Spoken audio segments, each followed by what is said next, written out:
My husband wrote his ex a very sweet email the day before our wedding. I'm not sure how to feel about it. So we, female 32, male 39, have been married for a bit over a year, but we've been dating for 7. Before me, he had her, female 39. They broke up because she wanted to get married and he didn't.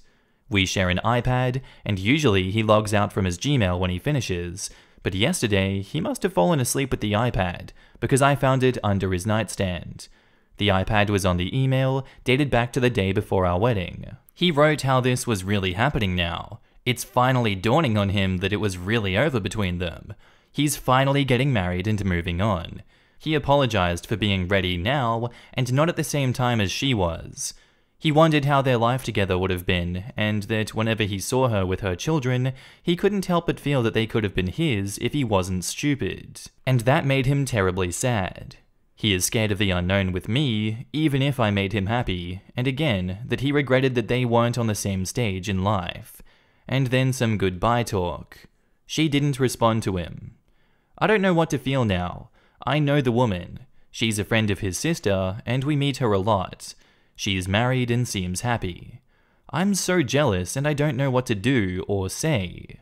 And edit, I was curious about his proposal to me that was out of the blue, since he told me that he wasn't ready yet, and suddenly he popped the question. He was very down that period, and I thought that it wasn't good between us.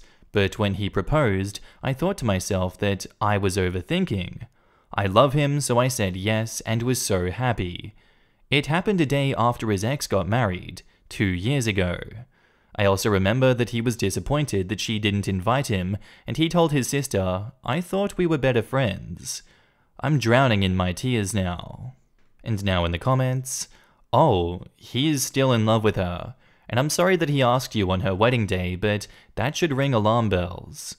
And OP replies, "I just found out now when I was scrolling her Instagram." Dang, you need to talk to him. Your brain wants answers, and it's going to drive itself mad trying to solve it. It is suspicious to me that the iPad was on the email. I don't know too many people that go back to reread an email that they sent over a year ago. Totally suspicious, like he still wants that life with the ex. The timing of the proposal too. He did it when he knew there was no chance with the ex at that point. I don't know how he can be present with OP when he still appears to want to relive his past life in his head. My ex was like that. He dated my best friend 3 years after our very short relationship, and due to that, we occasionally see and talk to each other. My friend was fine with it and knows everything. The signs were all there. Honestly, they only lasted long because my friend was ignoring all the signs because she loved him and wanted things to work out. OP, you need to tell him. Explain you used the iPad and it was left on his account, you weren't snooping, and tell him what you read. That you have been in turmoil since reading it has left you feeling however it is you feel.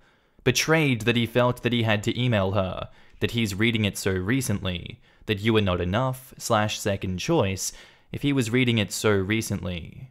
Angry. Is your relationship a lie? Just trying to think how I would feel. If you don't talk to him, it will only fester. If he tries to deny it at all, he's gaslighting you, and get out of Dodge.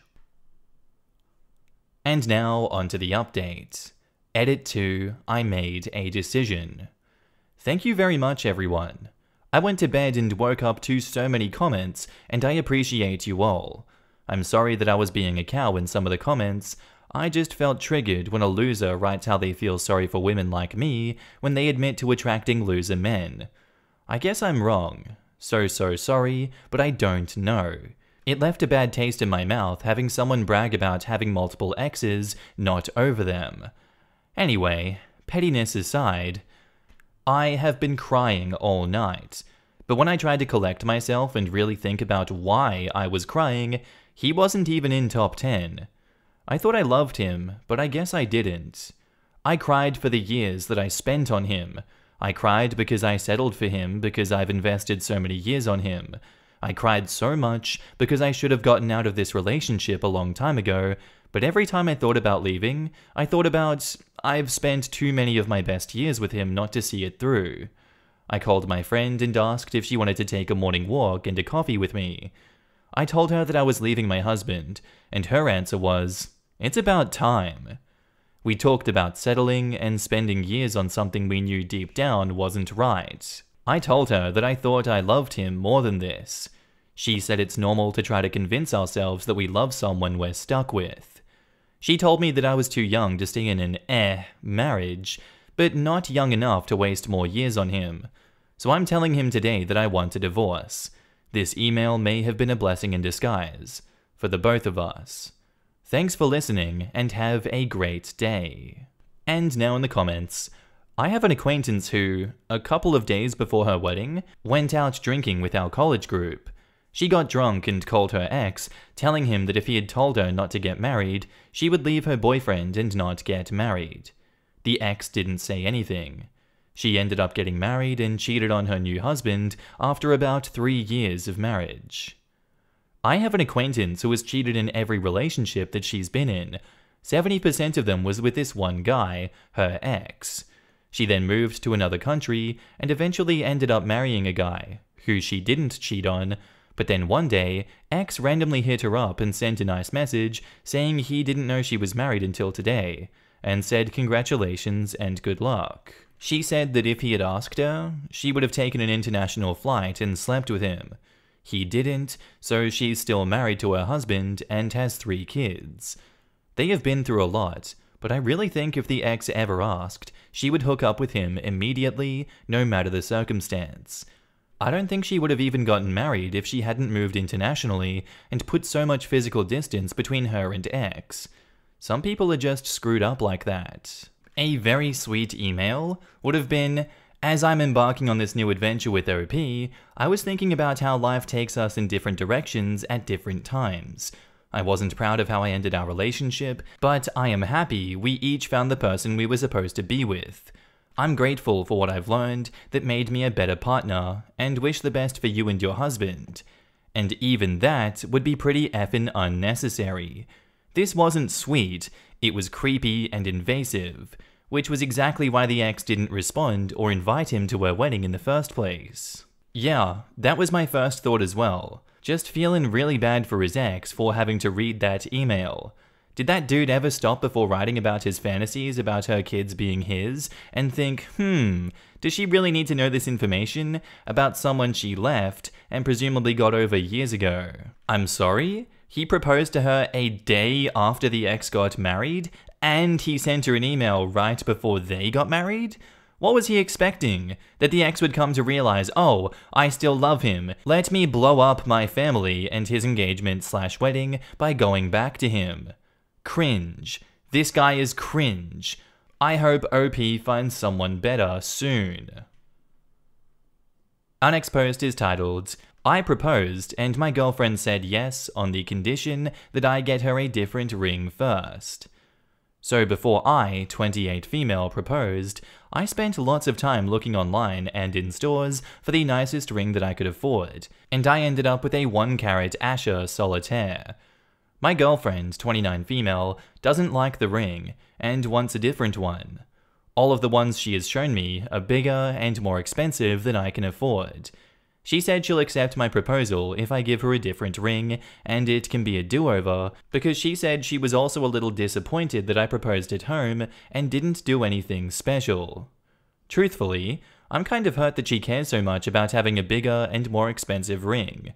I want her to be happy and have a ring that she likes, but she is so fixated on how small my original one was, and I really don't feel great about it. Honestly, my heart broke when she said no." Edit. As I said in my post, her complaint about the ring is that the diamond is too small. For the proposal, I recreated the exact meal she cooked for me on our second date and proposed to her on our balcony with candles around us in her favorite scent. I hope this answers the questions. And now in the comments, if she is that much of a control freak about a marriage proposal, I would hate to deal with her as a bridezilla and life partner. Then again, my husband proposed with a 1/4-carat ring, and I wasn't thrilled with him.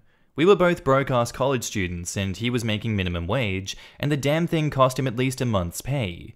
I gave him grief about spending that much money on it after happily putting it on my finger, where it remains almost 19 years later.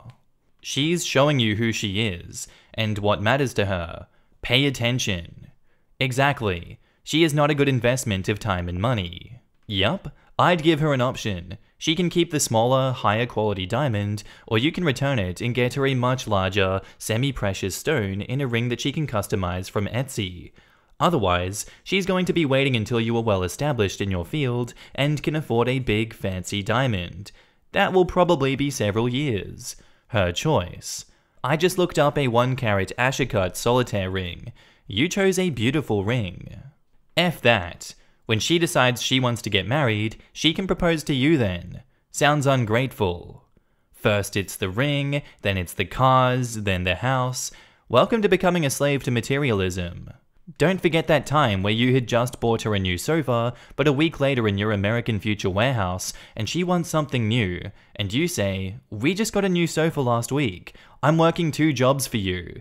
And then she starts screaming and crying and drawing a scene to herself, so then you eventually go fine and buy the damn table just to shut her up from making a scene in the effing store. Then after buying that, she expects a fancy dinner and sends her plate back at least 3, maybe 4 times. Well, that was awfully specific. That doesn't sound like just incompatibility, but a nightmare. And now onto the update. I told my girlfriend if she prefers a different style of ring than the one that I got her, I could get her a different ring, because I obviously want her to love a ring that she would wear every day. I would either keep the original ring as my engagement ring, because she made it clear that she isn't getting me one herself, or I could return it and put the money towards her new ring. The ring I had bought, a 1-carat Asher solitaire, was the biggest one I could afford. Her complaint was that it was so small, and the other rings she showed me as examples of what she wanted were more expensive than I can afford. I admit it led to a few arguments because everything was above the amount I told her I can afford. She suggested I get a temporary side job to save more money. I said that it would take me a couple of years to save for what she wants, but she says if I love her, I'll find a way. I'm not opposed to another ring, but we're on opposite sides regarding the budget. The proposal was also not what she wanted. She wants a public proposal, and I misunderstood when she said she wanted something special. She didn't say public, and I didn't infer it. Now we are both aware of what she wants at least. I just want to thank everybody for the support and nice thoughts. I haven't decided if I'm going to keep the original ring and wear it as my engagement ring yet, or return it because it will barely make a dent in the amount my girlfriend wants for her ring. I don't even know how, or if, I'm going to save for another ring. Truthfully, this whole thing has put a damper on the idea of being engaged for the time being. Thanks again, everyone. And now in the comments, you still want to marry this person? Who would never buy you your own ring? Who thinks you should get another job to buy her a bigger rock? Your proposal was sweet and thoughtful. Seriously reconsider if you want to be attached to such a selfish, entitled person. This would leave an extremely sour taste in my mouth. Did anyone miss the fact that the girlfriend doesn't think OP deserves an engagement ring, but she deserves a ring way out of OP's budget? When I read that statement, I thought, what the actual F? If I were OP, I'd put the ring away and say, okay girlfriend, you propose next. Let's see how you do. This relationship is not going to end well. The selfishness alone would be a deal breaker for me. I can't imagine my partner caring for me so little.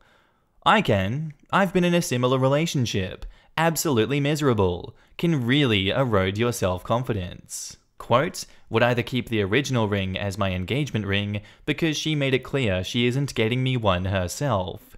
Wow, that's the biggest red flag in there for me. Wants a huge ring but isn't going to reciprocate. We picked them both out together, and it was the actual proposal time that was a surprise. I pretended like I forgot her ring size and hadn't bought it yet right before we flew out to visit her childhood best friend in another state. So she wasn't expecting it then, even though I knew that's when she would want it most. Actually, that's another more minor red flag, not being on the same page for the type of proposal. I'm leaving my husband tomorrow. Our marriage, me 29 female and Jack 30 male, was short. Only less than a year, but rocky from the start. I didn't even know what possessed me to say yes. Maybe loneliness, maybe desperation, I don't know. He and his family are openly hostile to my only brother, 18, as I had to take care of him after our parents died. They saw him as unnecessary, and only after marriage, I saw how horribly Jack treated him. For your information, my brother lives in our apartment, since he wasn't old enough to have his own place. Jack, I'm almost ashamed to say, is not a very good man. He's lazy and never does any house chores. Brother does everything that Jack should have done. He plays on his computer all day, and goes out to drink with his buddies almost daily. He never hits me or my brother, but he does treat us like his caretakers, and I'm honestly getting sick of it. My last straw was when Jack insisted I give him the inheritance money my brother was set to get for college. I refused. Money has always been a sore spot to him, as admittedly, I earn 4 times that he does, and I even keep our finances separate, thanks to my lawyer uncle's advice. I fired back saying how he should stop doing freelance work that pays him dirt and not snooping around me and my brother's business. We fought, and in the middle of that fight, he left, leaving his phone behind. I don't know what caused me to poke around his phone, and guess what? Not only is he a lazy piece of work who doesn't even have a stable job to pursue a passion that I don't even understand, he's also a cheating idiot. I was heartbroken. I cried myself to sleep. Then I called my lawyer uncle to serve him the divorce paperwork. Jack doesn't know that I know about his side piece. He still treats my brother like a nuisance and demands me to hand over our inheritance to him. I keep my silent, as does my brother. He's going to a weekend outing with his buddies tomorrow, and I will pack up my things and leave, with the divorce papers on the table. I cut the lease to our apartment. He'd only have next week to figure out where he'd go. I got a place across town, closer to my relatives. I take care of the rest as I go, and I deeply regret marrying this man. He's wasted 2 years of my life, and I'm so angry to myself that I was too blind to see how I should never have married him. Tomorrow, I am leaving him, and I don't care if I seem like I would not fight for my marriage. I don't have the energy to deal with a grown-ass man who still thinks like a frat boy. And now in the comments, best of luck to you and your brother. Now get on with a fabulous life. And OP replies, I'm planning to get those 2 cats that Jack refused to have, and I will get on being a fabulous wine cat mom, since we don't have a kid yet. Just knowing that I'd be away from him brings me a huge relief. Enjoy your new freedom and your cats. This is the best thing that could have happened. The marriage could have dragged on so much longer. This is a good thing. Sorry you're in that situation, but congrats on making what sounds like the right decision. Some people treat their spouse as their caretaker rather than their equal, and it's unfortunate that you found someone like that. Wishing you and your brother the best in your future endeavors. And OP replies, and now that I saw it, he was indeed a crafty, manipulative person. I can't believe 2 years of my best life gone to him. Hey, 2 isn't so much in a whole lifetime. You've got many more beautiful years to come. Be proud of yourself. You're making the right choice for you. And now, on to the update. It's been a busy weekend. I barely even had time to open my phone. Over the weekend, I moved out with the help of my 2 best friends, my cousin and my uncle. They were very helpful, and in a day, we finished packing up everything and left the apartment. I am now living closer to my uncle, my mum's little brother, and his family, while my brother is waiting to move into his dorms. My uncle helped me install cameras outside of our new place. Thank you everyone for the advice. I changed my passwords, my PIN numbers, and my phone number while we're at it. I took a week off of work, and thankfully, my boss understood and let me. I wish I could see his face when he came back to the apartment and found the place empty. Some of my friends were cold, but they told Jack that they didn't know where I went, as I haven't told anyone but my uncle and my best friends.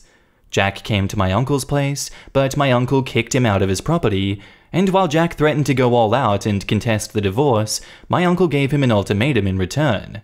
Sign it without a fuss, or I will try to get alimony from him. Hopefully, Jack won't make a hassle out of the divorce proceedings. As for myself, though, I'm just happy to be away from him, even with no alimony or divorce settlement. From this point onwards, I will have no contact with him or people associated with him. It seems cowardly, but I would rather avoid the drama. I believe that we'll have some kind of drama later, but honestly, as long as he signs that divorce paper, I'm fine with that.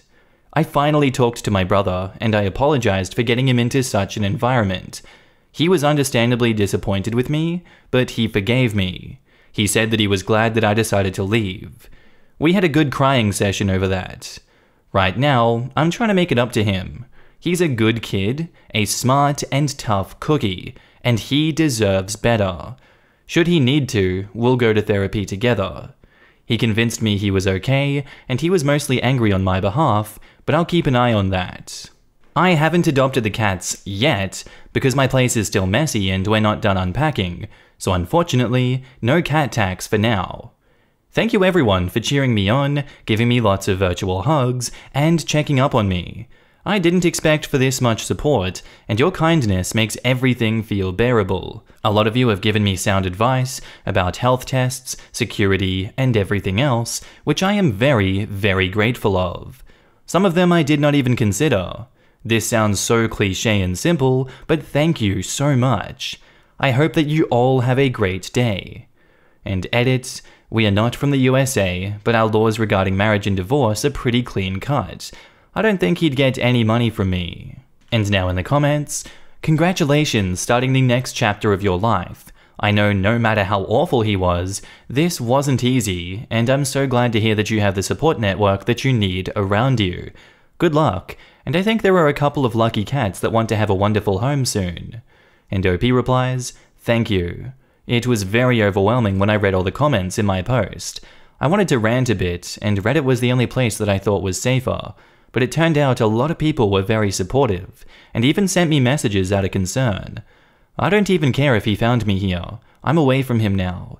I'll be visiting the shelter as soon as I get my apartment in order. I'm so happy and relieved for you. I can't wait till you get the cats and start your new life as a cat mom.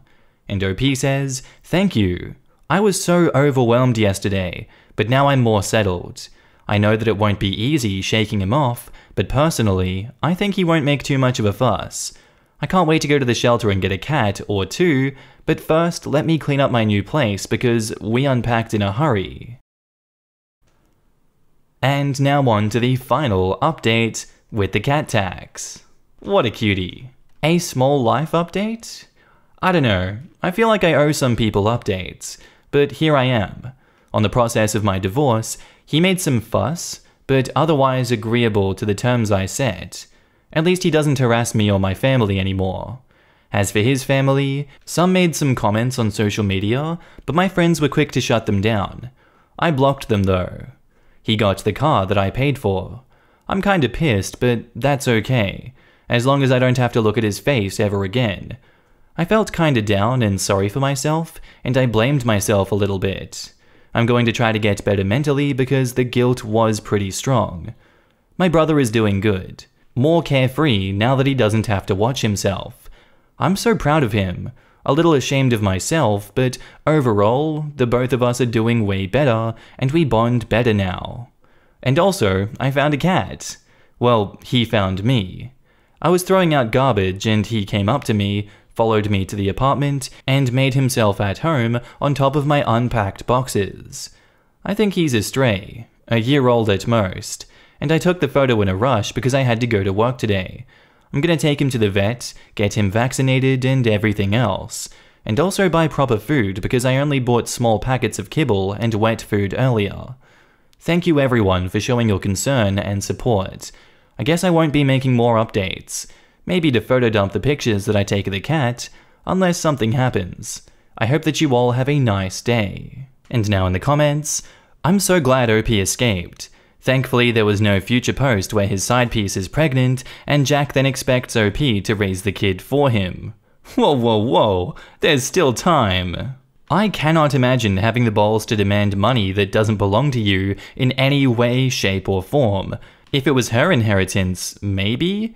But money that belongs to her brother?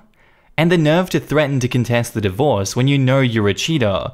Like, is he genuinely too stupid to realize that may have been the trigger for OP filing the divorce, or does he not realize how badly that would wreck anything he's gonna try to mess with OP?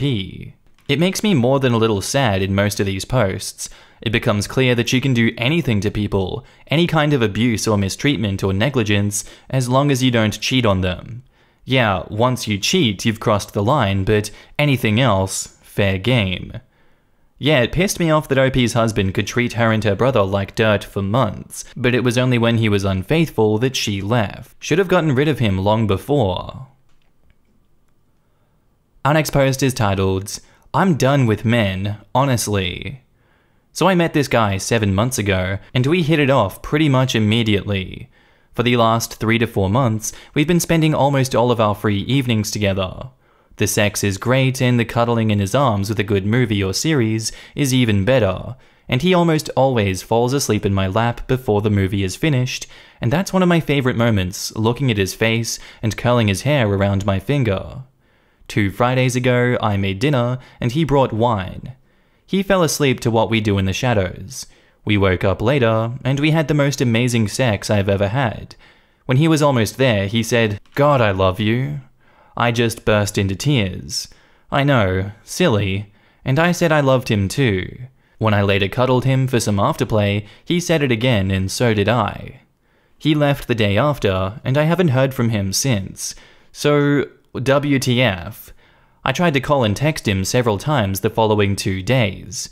Nothing. I know people say all kinds of things when they're climaxing, but what the hell?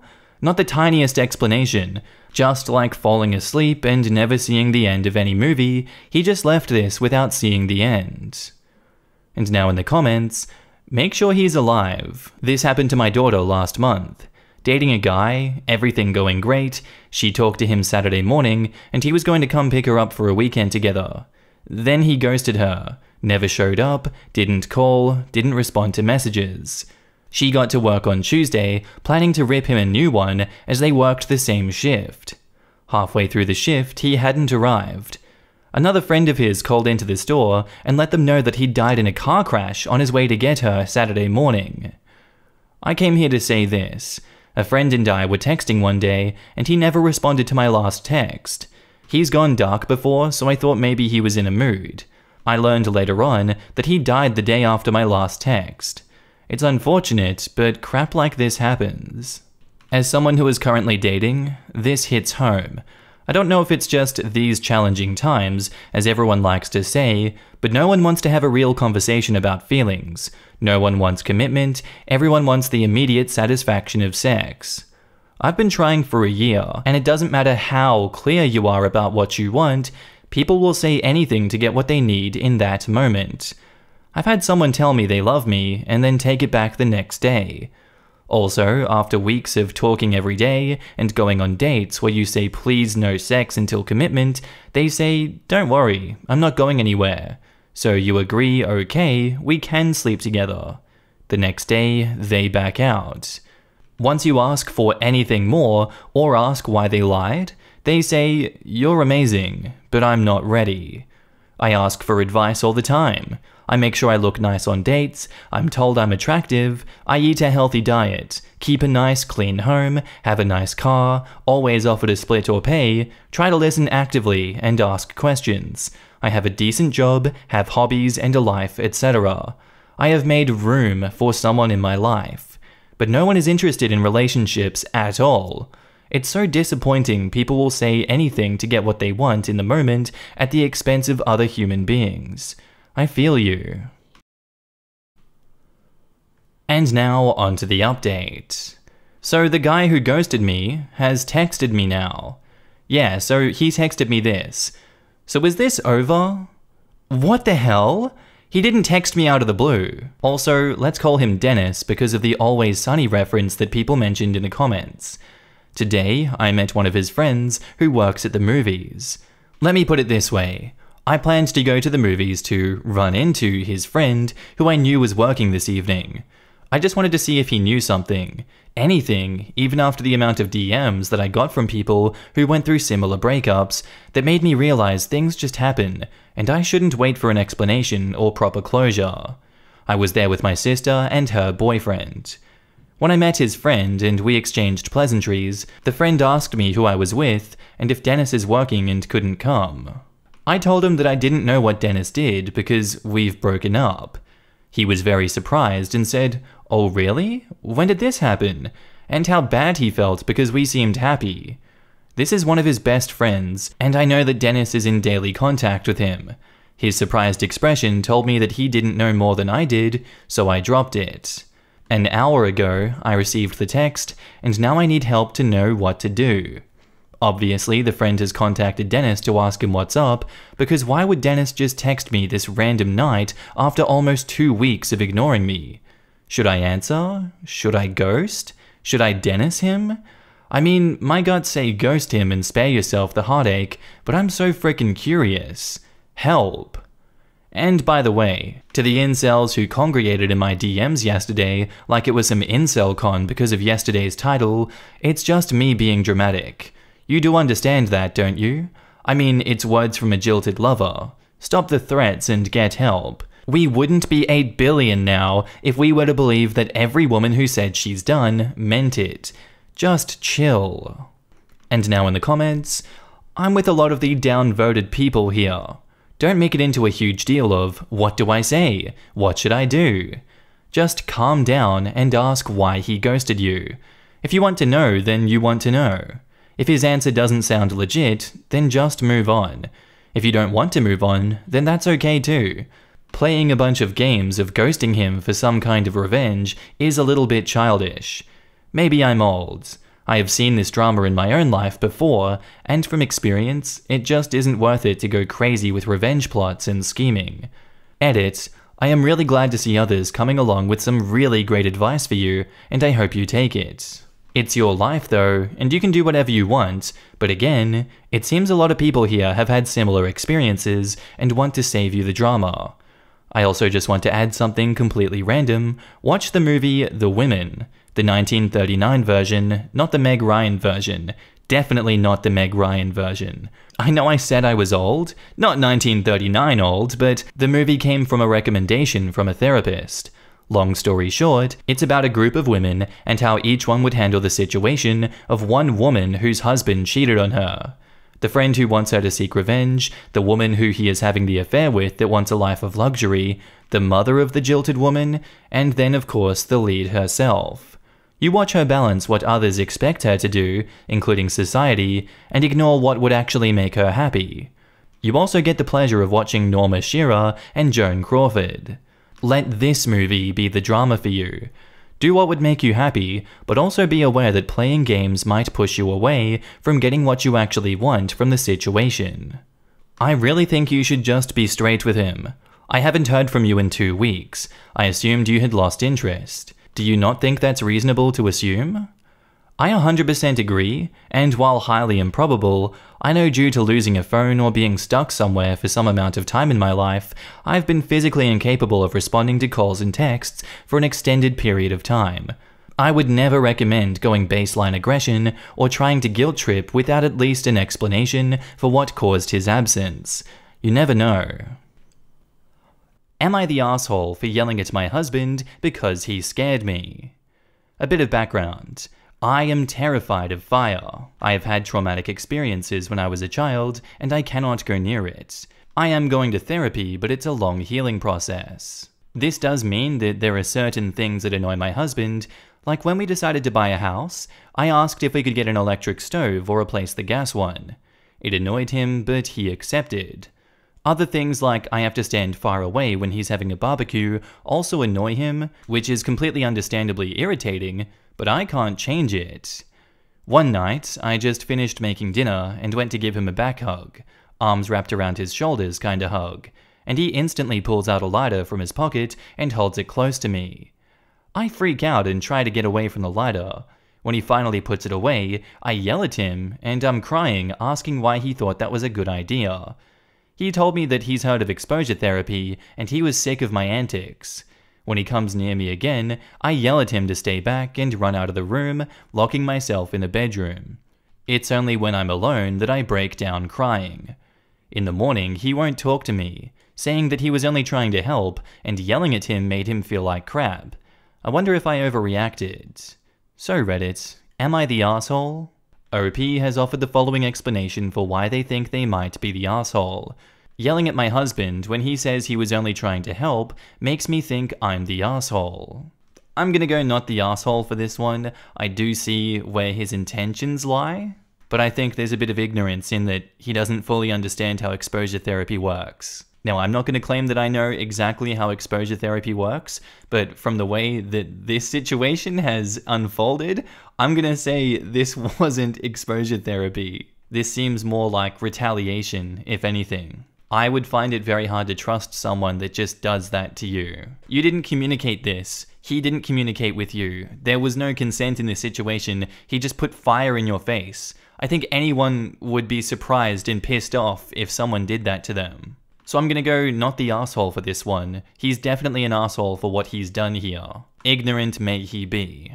Now in the comments, not the asshole. He shouldn't be testing out his exposure therapy idea unless he's trained to do so and you consent. He was being an asshole. You can't help your immediate response to what he did, and if he feels like crap, good. He should. Agreed. Hearing about exposure therapy does not mean that he should try it. Also, exposure therapy only really works when it's on your own terms, with a therapist guiding you through it. And he definitely isn't a therapist, because a therapist would know that. Quote, he was sick of my antics. Not the asshole. And it's all in those words. Those words show that he wasn't coming from a place of kindness, just cruelty and frustration. This wasn't him trying to help, this was him just being an asshole. It'd be the same as throwing a spider at an arachnophobe. I have got little tolerance for those that can't make reasonable adjustments, for those that have genuine phobias. If you could click your fingers and get rid of your phobia, I'm sure you would. Most of us would. The fact that he thinks this is antics shows a staggering lack of empathy and a grand display of ignorance. Has he not even tried to understand phobias? He has an entire internet's worth of knowledge at his fingertips to be less ignorant. The fact that he hasn't says nothing good about his character. And now onto the update. Thank you all for commenting on my last post. They really helped me sort things out. He still wasn't talking to me after 3 days, so I confronted my husband. I told him that I hoped that he really meant the best, but it actually made me lose trust in him, so I don't know if I'm going to be able to trust him for a little while. He brushed it off, rolling his eyes and saying that it wasn't that big of a deal. I simply replied that it was a big deal for me, and I know that my trauma may be annoying to him, but that didn't give him the right to do that. Afterwards, he reluctantly agreed when I asked for marriage counseling. I told my psychologist about what he did, and she was horrified and suggested marriage therapy. Unfortunately, each time it was time for our appointment, he would make some kind of excuse not to go. Like he was staying late at work, there were no groceries, so he had to go shopping, and I grew frustrated. I asked him if he really wanted to make things work, and he didn't answer straight away. He said that he was only trying to help, and by making him seem the bully, that I wasn't appreciative of him and all of the things that he had done to accommodate for my antics. That was the last straw. I placed my wedding ring on the table, and I left. So now I'm staying at a friend's house, and I'm in contact with a lawyer. I am forever thankful to you, Reddit, for all of your kind words. I don't know what to do at the moment, as he has set my progress back a lot, but I think eventually I'll be okay. And now I'm surrounded by people who care about me and don't think of my trauma as annoying. And now in the comments, you did the right thing, OP. I'm proud of you. And OP says, thank you. I feel so much better, and hopefully I'll be able to move on from this. You might feel like you set your progress back with fire, but you must also recognize that by standing your ground and standing up for yourself, that is huge personal growth. It's a difficult thing for anyone to do, and you did it. I didn't see your OP at the time, but I also used to be terrified of fire. I never had a bad experience, but my dad was a firefighter since I was born, and only retired when I was about 21. I can be around burning things now, like barbecues that have settled down, and cigarettes, but I still struggle with fire itself. When I started smoking at 14, I would hold the cigarette as far as possible from my body and way up in the air, and someone would have to light it for me because I couldn't use lighters. A lighter seems like a small thing, but when you're scared of fire, and you know how quickly a fire can spread, and how easy it is to accidentally cause a proper fire, it is a big deal. Anyway, what I wanted to say was, I know how easy it is to tell yourself that, while it's scary, if someone does something with a little fire, then it just feels like you're overreacting. But he purposely terrified you and way overstepped your boundaries, and more importantly, he didn't give a crap about it. And then you realized that. You spoke to your therapist and you put yourself first. So go you. And OP replies, I totally understand. It's really terrifying how something so small can cause really disastrous consequences, and I hope that you're doing okay. It did take a while for me to realize that, and talking to my psychologist as well as reading the comments on my post really helped me reach that decision. Before that, I was set on the idea that he was trying to help me. Thank you. I might not be entirely okay at the moment, but I have an amazing support group who are with me. He could just apologize? Frankly, he doesn't give a crap about your feelings and your mental health. Therapy would be a good start, but he refused that option. You deserve to be loved, and your fear is understandable, and you deserve a supportive partner. And OP replies, yeah, and I see that now. I was giving him the benefit of the doubt, but I didn't really want to admit to myself that he wanted to hurt me either. Thank you for your kind words. Our next post is titled, Missouri. My wealthy dad died, leaving everything to my older sister. My mum is now destitute. This situation is complicated, so please excuse the vague title. Also, a few minor details have been fudged to provide some anonymity. My dad had a marriage before the one to my mother. It was only for a couple of years, but they had one child, my older sister, OS. My mum was her babysitter and ended up marrying my dad when OS was 5. I was born 9 years later, and then my younger sister, YS, was born 2 years after that. After YS was born, my mum decided that she didn't give two shits about older sister, and that older sister was taking resources from younger sister and I. I'm not trying to defend her, just give context. She basically prevented our dad from paying for older sister to go to college, or helping older sister financially in any way, along with pretty badly abusing older sister while dad was away on his business trips. Older sister is now in her late 30s, and I'm in my late 20s, and younger sister is in her mid-20s. Our dad passed away of heart failure a few weeks ago, and all hell has broken loose. Apparently, some time ago, my dad convinced my mum to divorce him for tax reasons.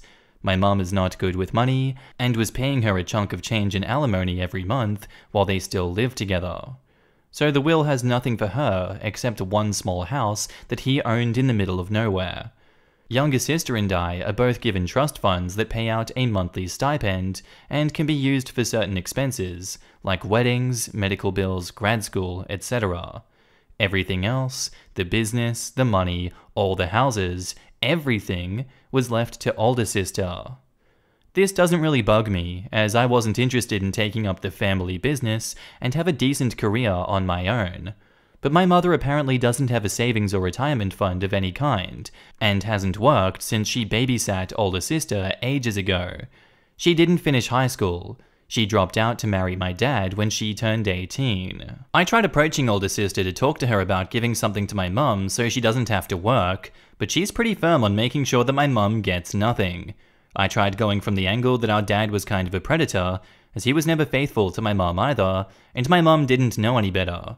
But older sister is of the opinion that being destitute is her just desserts for the crap that my mum put her through. I tried to see if maybe mum could contest the will on the grounds of them having a common law marriage, as no one knew they were divorced except them as far as I know. But Missouri apparently did away with common law marriage in the 1920s. Older sister is the executor of the estate, and it's in probate right now. I think that's the right terminology. Sorry, but I'm not a lawyer. But I gave a copy of the will to my friend's dad who is, and he said that he would take a look over the weekend. My questions are: 1. Can the trust I was given be used to help my mother instead of me? 2. Is there some kind of loophole where we can still get some money from older sister to make sure mum doesn't have to work? I know she probably should get a job, but she has no experience and is over 50. And 3, if we can't get money from the older sister / the estate / my trust, am I required to provide my mother with care if she refuses to get a job? I'm hoping to get some answers to these as a sort of a second opinion alongside friend's dad's opinion, so I know if I need to be setting aside money for an attorney to fight hard for my mum, or just kind of distance myself. And now in the comments, it sounds like your father deliberately excluded her from his will for a reason. Older sister is under no obligation to give any restitution to your mum, as all items under your father's estate that were given to her were done so legally. Your mum has a house to live in. She can find an entry-level job somewhere to pay the rest of her bills. It seems clear that your father did this all quite intentionally, especially given the divorce for tax reasons. That sucks for your mum, especially since the origins of their marriage sounds pretty manipulative. But older sister doesn't owe her abusive stepmother a dime, and I encourage you to stop trying to convince her otherwise. So, your mother, who was once in a position of power and trust over a child, and who abused that position to deprive said child, is now in a situation of deprivation and need herself. And you want to force the abused person to support her abuser? Listen, you've already said that you had a lawyer friend start to look over your father's will. At this point, his or her advice is going to be a million times more relevant than a bunch of people on Reddit. Nothing we say is going to be based on 1/10 of the knowledge that he or she will have based on a reading of the will. All I really have to say is that this really sounds like a just desserts situation. And now on to an update of sorts. Would I be the asshole for not paying for things for my mum or letting her move in with me now that she's lost her job due to coronavirus? I'll try to be brief. I made a post about this last year, but TLDR, my wealthy dad passed away and left almost everything to my older half-sister. Through some legal shenanigans, he managed to disinherit my mum. They'd been secretly divorced for a decade and only left her a house in the boonies and no income. My mum ended up being forced to get a job, but she had no real skills or college education. She dropped out of high school to marry my dad as soon as she turned 18 and was a stay-at-home mum/wife until he died. She started working at a movie theater to help pay bills, but was constantly guilt-tripping my younger sister and I because we got trust funds, but she couldn't afford to live in the style that she was accustomed to. Frankly, it got on my nerves because the trust fund only pays for certain things, and my mum's expenses aren't one of them. Anyway, when coronavirus hit, my mum lost her job and has been hounding my little sister and I to pay her bills or let her move in with us. She refuses to go on unemployment because she's better than that. But over the year plus since Dad's death, I've been going to therapy and starting to really come to understand that my mum is just a shitty person. She was abusive to my older sister and expects everyone in the family to worship the ground that she walks on. I haven't given my mum any money yet. My younger sister has though. When I talked to my therapist about it, she said that my mum is not entitled to my income from my regular job, and there are resources out there for my mother. Further, letting my mum move in may endanger the relationship that I've been building with my older sister, a relationship that was sabotaged by my mother a lot when we grew up. But at the same time, she's my mother, and I don't know if I would be a huge asshole for basically telling her to look elsewhere for a handout, especially when I know my younger sister will just cave. I feel guilty about the way this will impact my little sister, but at the same time, I've told her mum isn't entitled to her time and money either. I'm gonna go with not the asshole for this one. It's obvious you can't touch the trust funds. It's more than obvious to me that your mum should go on unemployment and has to either deal with the cards she's been given or find another avenue. Because guilt-tripping you guys and trying to get you guys to fund her lifestyle isn't the go. So I'm gonna go not the asshole for this one. Now in the comments, not the asshole. If you want to help your mother without using your trust funds, keep trying to encourage her to utilize the resources that are out there for those without a job in this crisis. Not the asshole, your therapist is spot on. Your mum has options and should not be living off you when she doesn't have to. If she was a better person, I probably would have said you're the asshole. I would talk to your sister about this before making a decision so it doesn't hurt her if you can avoid that. Not the asshole. As you said yourself, there are resources your mum could use, but she refuses to out of pride. You should protect your relationship with your older sister without your mum interfering. As for your younger sister, maybe she needs to learn what her limit is concerning your mum using her funds. Giving your mum money will only convince her that your sister and yourself owe her that money. It will certainly not make her stop mooching off of your trust funds. Our next post is titled, "Am I the asshole for flipping out on my fiancé for cancelling all the vegan food options from our wedding food menu behind my back? My fiancé, 31 male, and I, 25 female, are getting married soon. There wasn't much that we disagreed on during the wedding planning except for food. Me and my family are vegans, and there are so many reasons why we chose this lifestyle, and one of them being that we have a history of health issues. My fiancé and his family are the complete opposite. They are hardcore meat eaters, which is fine by me, obviously. However, when deciding on the wedding food menu, I wanted to add 4 to 5 vegan options. My fiancé and his mum objected, saying that it was a waste of money over the food that isn't real food. They also argued that this would be offensive for their guests, and suggested my vegan options just be the good old salads and appetizers. His mum wanted cupcakes, lol. I said no because, for one, it's me and my family who is paying, and 2, I want to make my guests feel welcome and not be treated as second-class citizens by being served salad.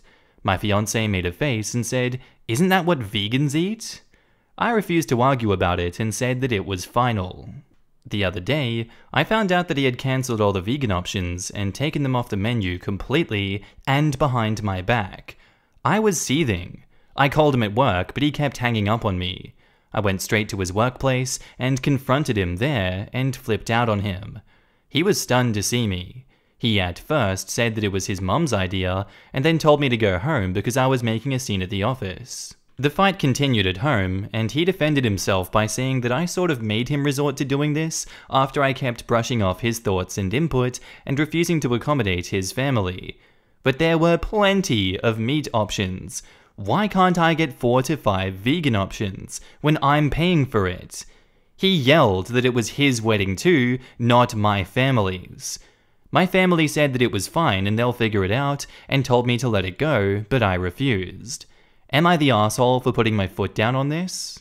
No, I don't think you're an asshole for putting your foot down on this. If he's not going to pay for it and he's not communicating with you, he has no business in making unilateral decisions for the wedding. I think he more than deserved you going to tear him apart at work because he ignored you and intentionally tried to get out of this situation. Does he think that you're just going to sit down and take it? I don't understand. Of course, it is his wedding too and not your family's, but that doesn't mean that he cancels the 4 to 5 vegan options available. That to me isn't your family taking over the wedding and stopping anything that him and his family want at the wedding. This story really gives me pause the wedding vibes and sort this out first, but that's just peak Reddit commentary, isn't it?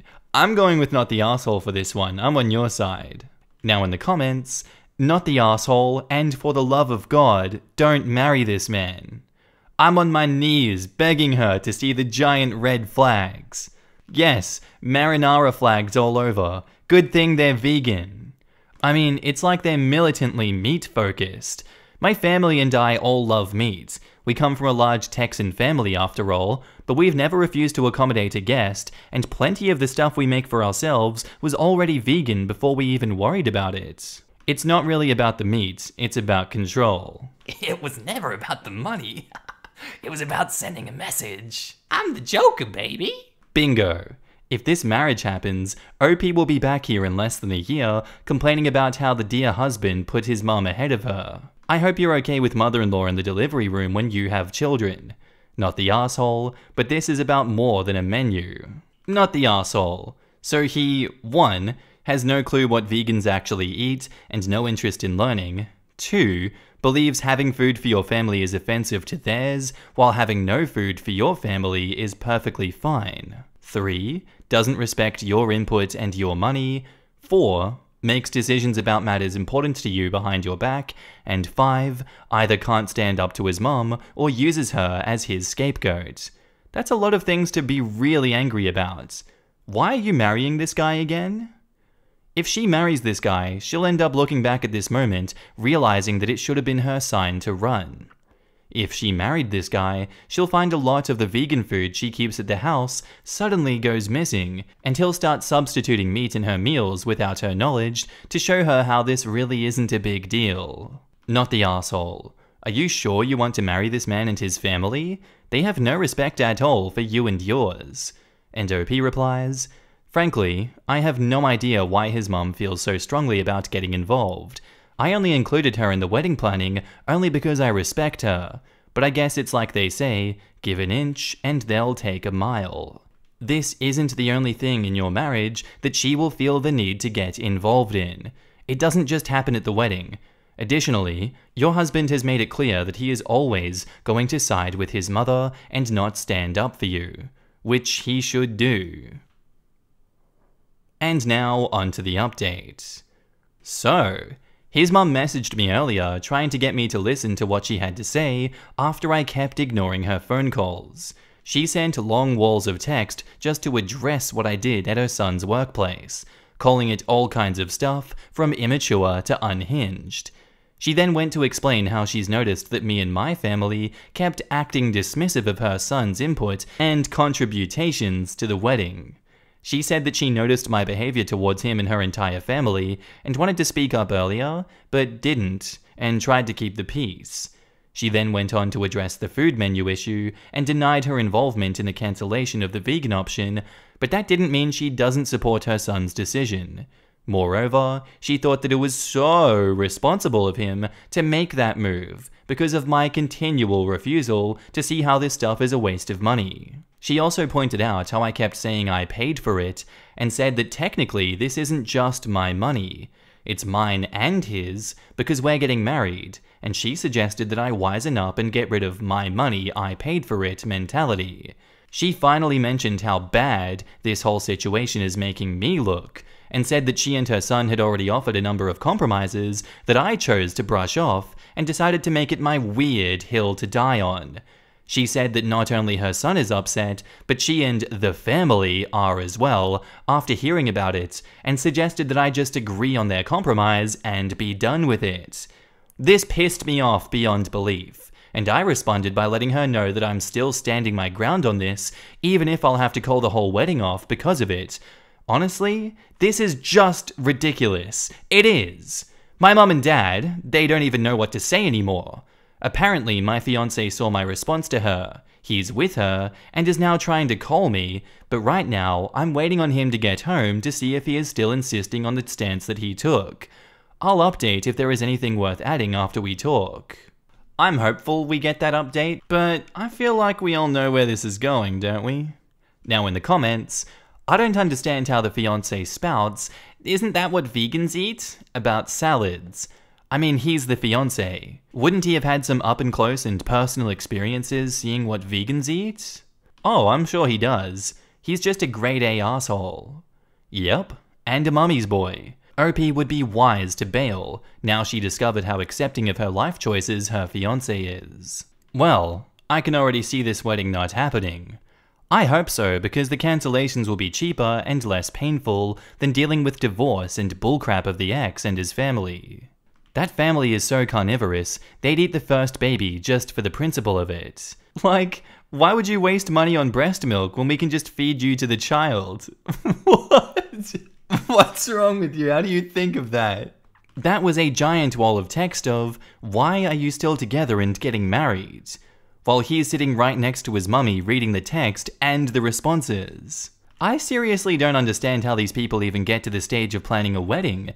That entire post was the kind of thing you realize on the first or second date that it won't work. I think some people feel that once you get married, you submit to the spouse and do things their way. While you're dating, it's whatever, but once you're married, things change. Usually the husband and their family getting their way. This isn't even about the food. There is meat.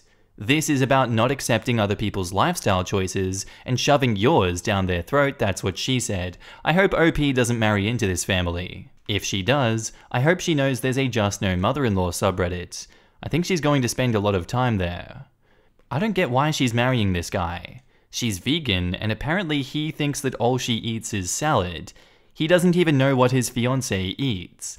That is so weird, and if you don't know your fiancé well enough to know what they eat, then you shouldn't be marrying them. He also thinks it's a good compromise for his fiancée to only eat salad at their wedding. He's already crossed lines. She shouldn't be attempting to fix this, but should just call off the wedding. Why is she not pointing out to him and his mother that what they are doing is preventing her from having a decent meal at her own wedding? That they are purposefully excluding her entirely from the meal, and that is not okay. I purposefully ruined my cousin and ex's wedding, and it brought me a lot of happiness. I once looked up to my cousin. I thought he was a great guy, and we were like brothers. I was also dating a girl. I was deeply in love with her, and I planned to marry her someday. I thought my life was perfect. One day, I came home early because a colleague offered to cover my shift. I was pretty tired, so I accepted and I went home. Arriving home, I found them in my bed, having sex. Both of them were shocked, to say the least. I told them that I wanted them to be gone by the time I got back, and I left the house.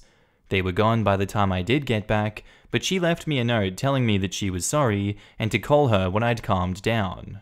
I didn't call her. I text her saying that I'd gather her things and drop them off at cousin's in a few days, and that she's staying with him now, not me. I followed through with that.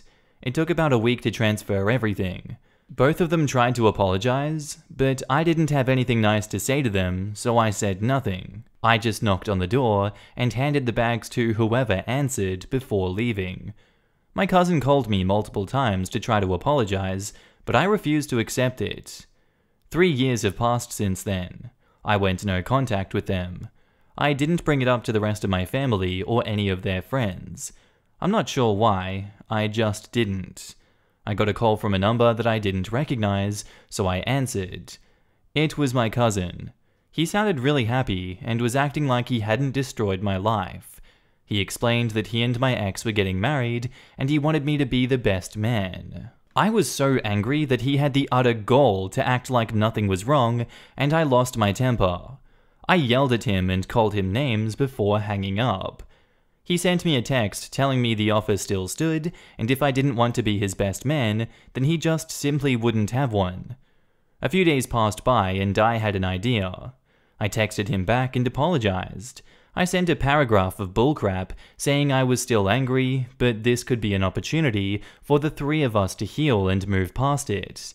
He was overjoyed and said he would pay for everything and he would help me pick out a suit if I wanted. Which I accepted because I sure as crap wasn't going to spend any money on this stupid wedding if I could help it. The wedding day came. I had spent the week prior writing a speech, putting all the negative feelings that had bottled up over the years into words on paper. The wedding was pretty good. I'm sure one of them has some nice, well-paying job or something, because they must have spent a decent bit of money on this wedding from how nice it was. Our entire family was there, as was a decent chunk of my ex's family. Eventually, the time for my speech came.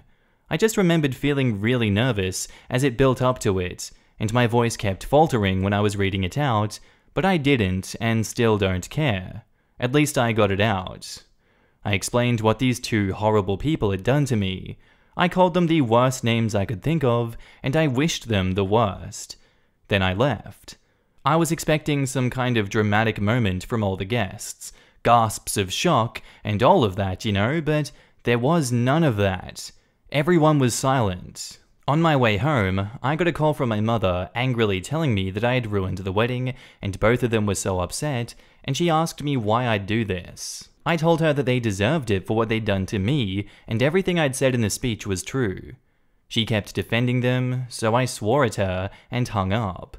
Since then, I've gotten several calls and texts from others in mine and my ex's family, angry that I ruined the wedding. I've also received a few texts from people who were there being supportive and telling me that they were there if I needed to talk. I'm not sure if I feel better having done this, but it did bring me great catharsis when people were telling me the wedding was ruined. At least now they've felt at the very least a fraction of what they've made me feel. Just a little edit to address some common questions.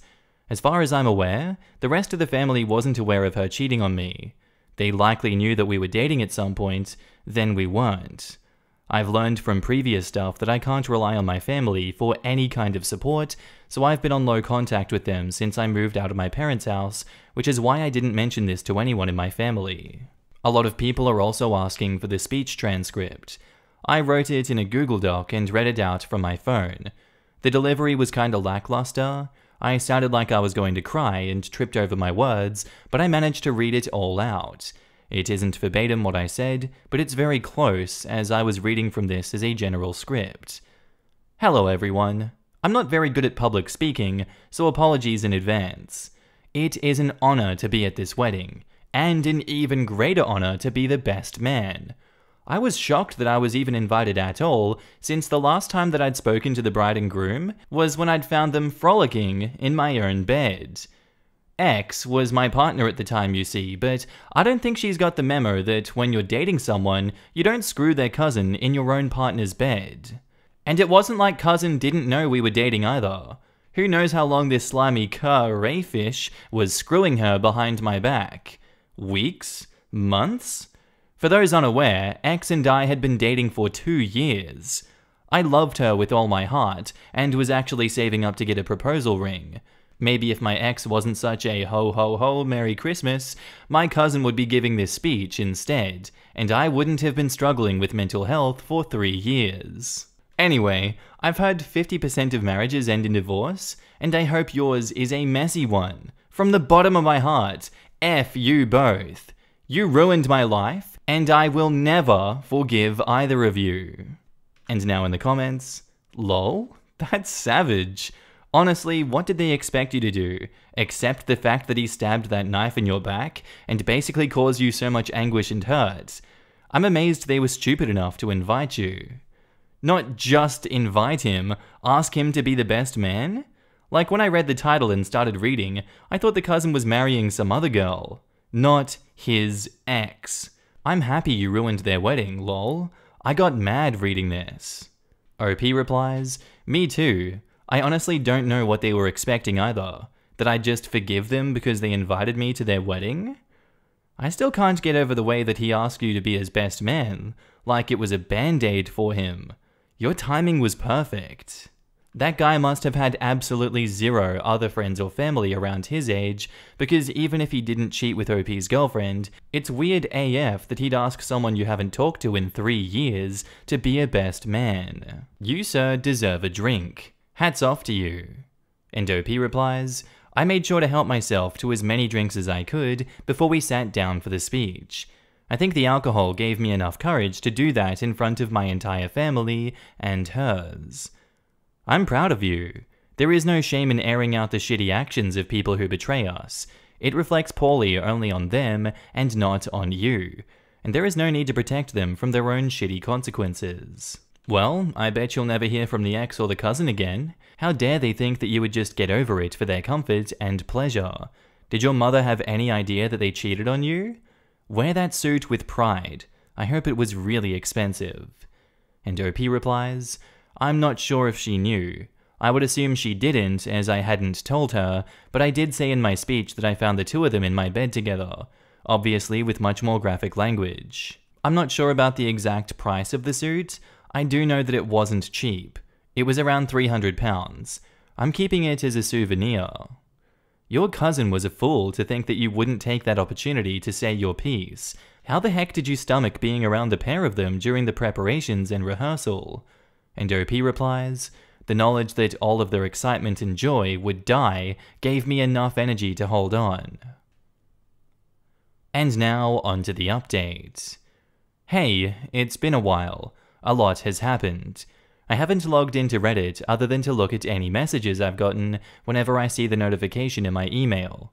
It has helped, and it's good to know that people still think about me all this time later after reading words on a screen.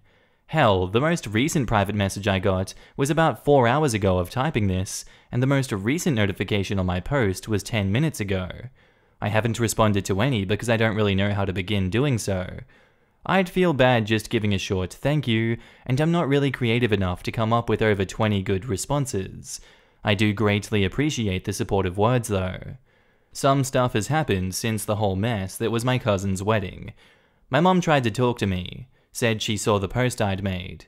I pushed her away for a few days before finally speaking to her. I'm struggling to find words to describe how things worked out between us. The easiest way to explain it is that we agreed to disagree on whether what I'd done was correct. I got a mix of messages from those who were present at the wedding, some supportive, some telling me off. I was struggling a lot. I've just gone back to simply functioning, like I was before the wedding, after I came down from getting my own back. I don't at all regret what I did, and I still feel satisfied that I got payback. I was making plans to take my own life about a month after the wedding.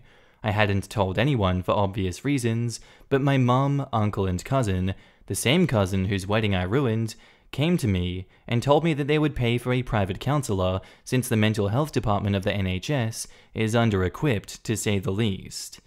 I went to therapy, found a counselor who was very helpful, and he taught me a lot. I got diagnosed with PTSD, caused by the discovery of the affair.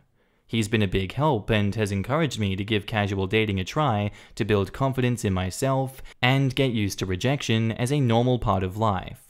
I signed up to a few dating sites, although I'm avoiding Tinder like the plague. The counselor specifically suggested I stay as far away from Tinder as I possibly can. I have not been very successful in that avenue, but it's pretty much in line with what I was expecting. I've talked to people and even got a date scheduled, but she stood me up and ghosted me, which hurt. I'm doing good though, much better. I don't have suicidal thoughts very often anymore. Whenever I'm feeling especially crap, I like to open up Reddit and read your supportive messages. That's all for now.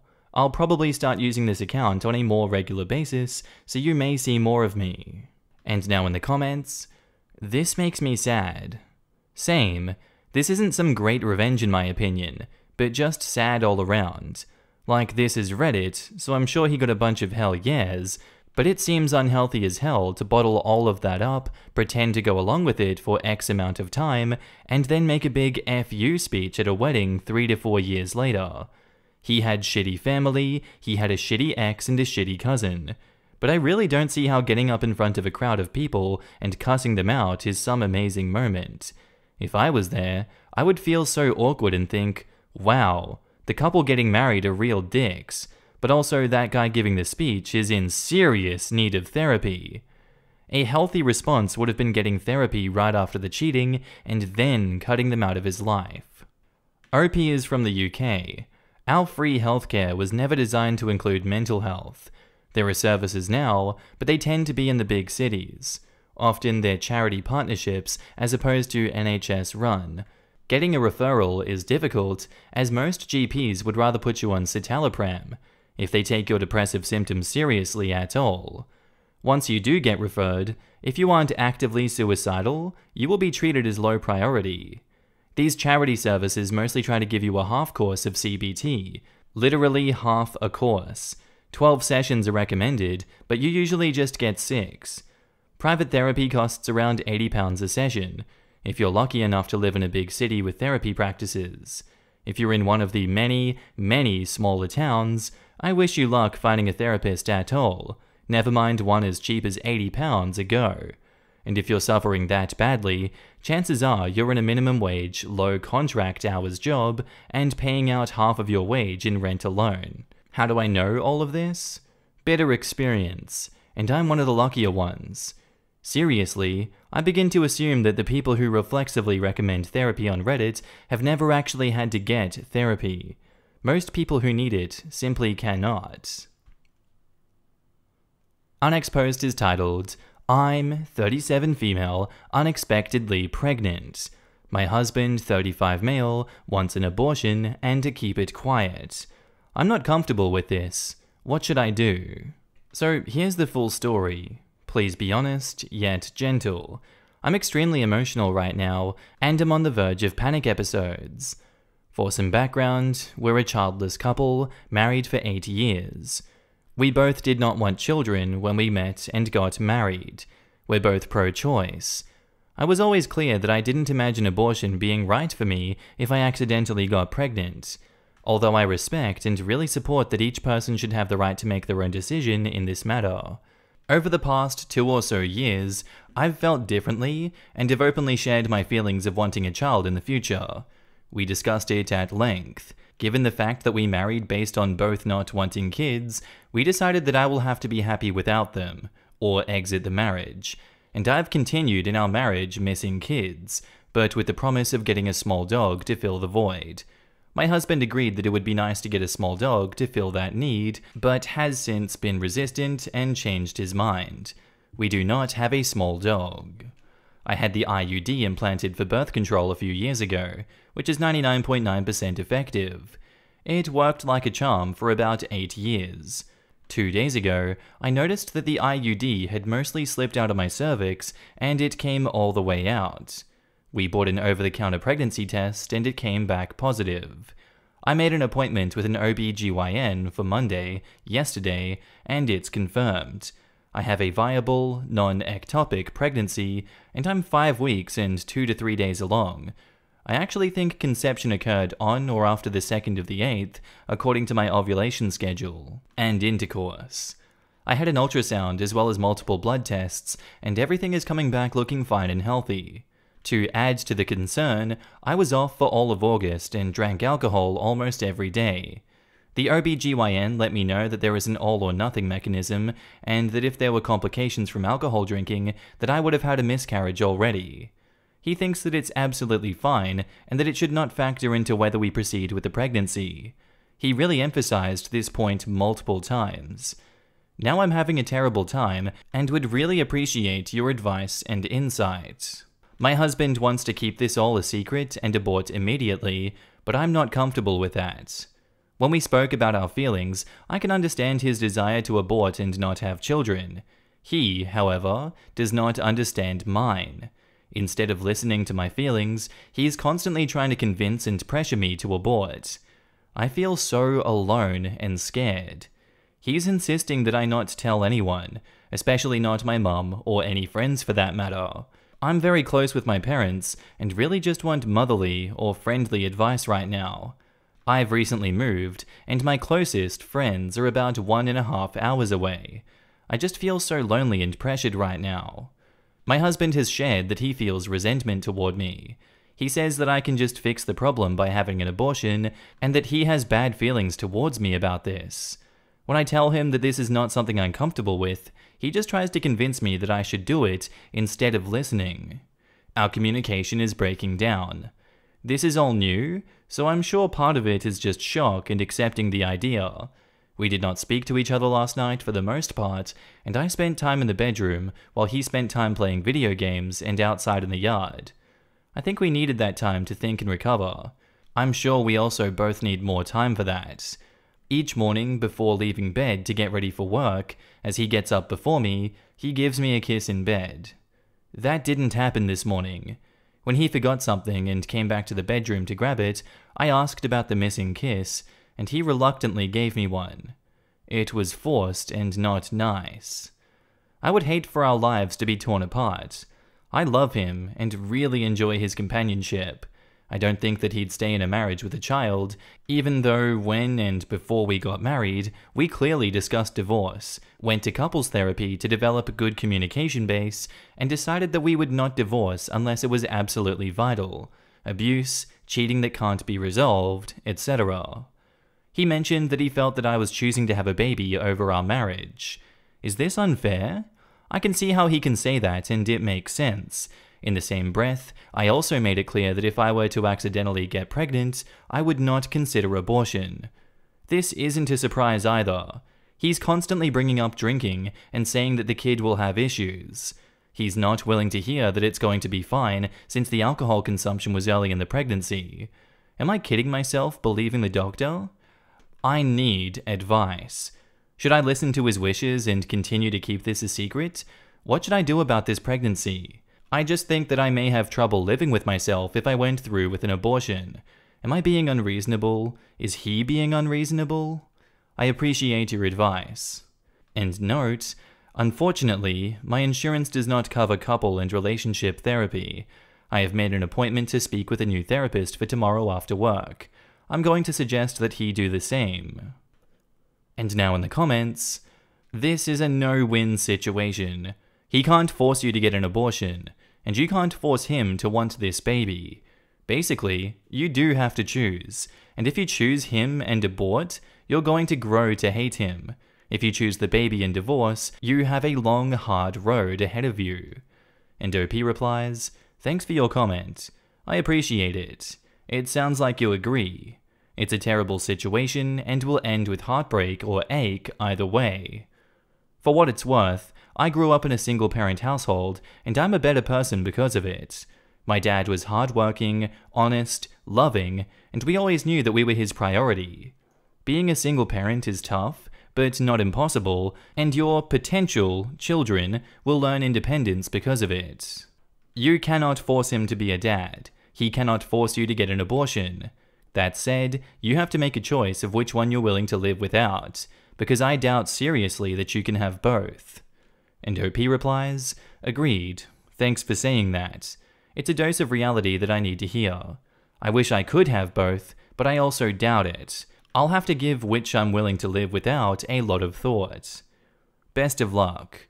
Another word of advice, if you have the baby, he might push to have his rights dropped, and you'll be a single mother, or you'll have to take him to court constantly to get him to fulfill his financial responsibilities, and you'll be a single mother." And OP replies, "Thanks. My brain hasn't gone that far yet. I suppose I'll cross that bridge or learn more about it if it comes to it. Why didn't he have a vasectomy? It's your body. You don't have to do everything that he wants. He will be obligated to pay support, but not to visit and help raise the child." And OP replies, "He didn't have one in case he changed his mind in the future about having kids. We both thought the IUD would keep us child-free. It's as effective as sterilization. They have almost the same failure rates." Then it sounds like he wasn't 100% sure either. This is sad. I'm sorry that you have to deal with this. And back up to the post, there is an edit. "I'm blown away by your generous advice, kind words, and honesty. This truly is a wonderful community, and I appreciate each and every response. I'll continue to read any responses that come in, and will provide you with an update once something concrete comes to fruition. Thank you." And now, onto the update. I wanted to give you kind people an update that is well overdue. First though, I'd like to take a moment to thank you, or most of you, for your support and kind words. For the most part, the community came through with useful advice. I really needed help and felt extremely lonely during my original post. I thank you from the bottom of my heart. And now, onto the update. I'm 39 now, and my husband is 37. I was able to see a therapist a day or two after my original post, and had a good cry while hashing out the whole story. I told the therapist about the advice I got here. She hadn't heard of Reddit, and she agreed as well. I went through with the pregnancy. My husband had the option, obviously, to stay or leave. He decided to stay.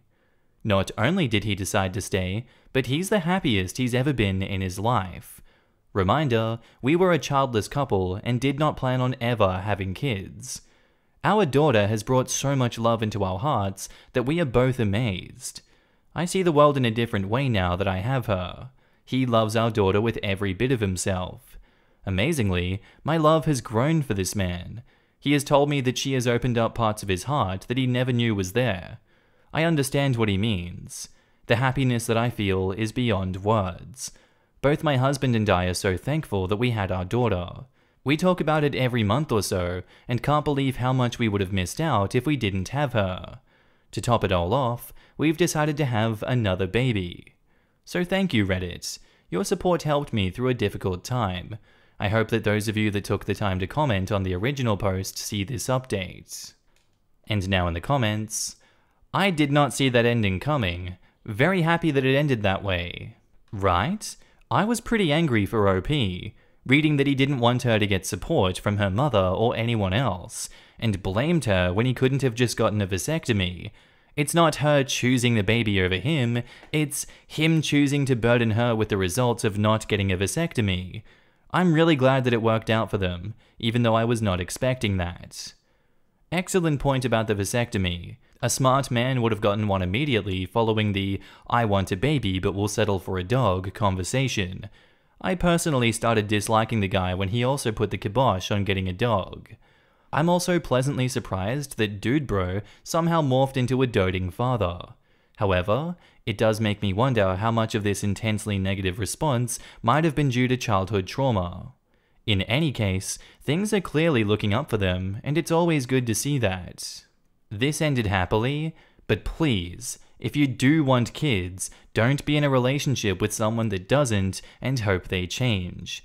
If you don't want kids, please don't be in a relationship with someone that does and hope they change. It probably won't end happily. It will more likely lead to resentment and the relationship breaking down. To be fair to them, when they got married, neither of them wanted kids. Am I the asshole for keeping my former mother-in-law in my and my son's life? My 37 female husband, Oliver, died in a car crash 8 years ago at age 31. The only reason I could keep on my feet back then was because of my parents and Oliver's mother's support. Just to say a few things she's done for us: she helped us financially while I looked for a better paying job after Oliver died. She takes care of my son, 10 male, whenever he is sick and I have to go to work. She cooks extra portions of food for us when she prepares meals that she knows I or my son like. She never asks for or expects anything in return. She is a genuinely good person, and I am happy that she is in our lives. She's a widow too, and Oliver was an only child. So we are her only family, and we see her on a regular basis, and we really enjoy each other's company. The thing is, I met this guy, 40 male Pete, at work 4 years ago. We started dating about a year after we met each other, and we got engaged 2 months ago. After our engagement, Pete suggested that my son and his mother, 66 female Carla, should meet.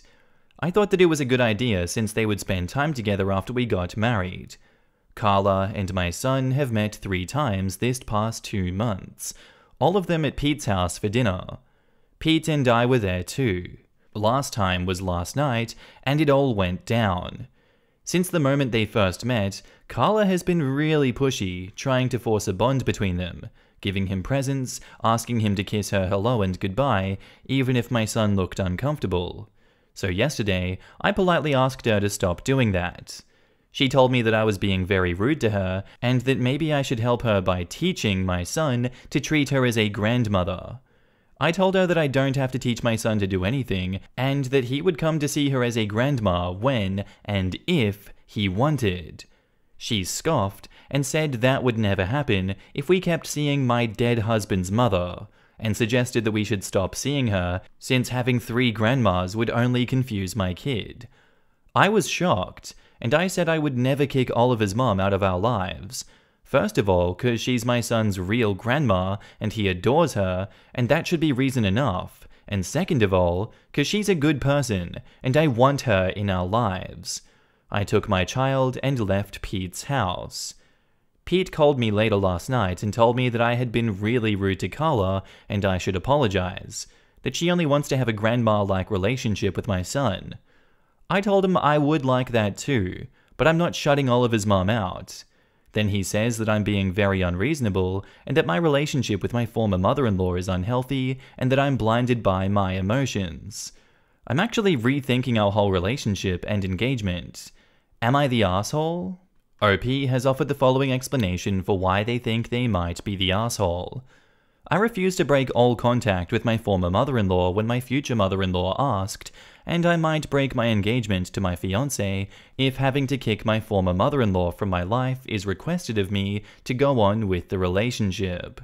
Personally, I think that is a fair hill to die on. You owe this new potential mother-in-law nothing, especially not cutting someone else out of your life that is actually blood-related to your son. That your son relies on, that would then alienate that person entirely? All for what? To save the feelings of someone that continually pushes boundaries? No, never acceptable. Do not accept that kind of treatment. I'm glad that you have actually been forthright with this person and listed your reasons as to why that's a bad idea and why you're never doing it. It seems like they're trying to bully and bulldoze you into them getting their way, and you should not accept that. You should continue to bulldoze over them and their stupid arguments and push back everything that they're requesting. If that results in you breaking up with this man and breaking off the engagement, so be it. They are never going to be as important as the bond between you and your son, and then by extension, the link between you, your son, and his grandmother.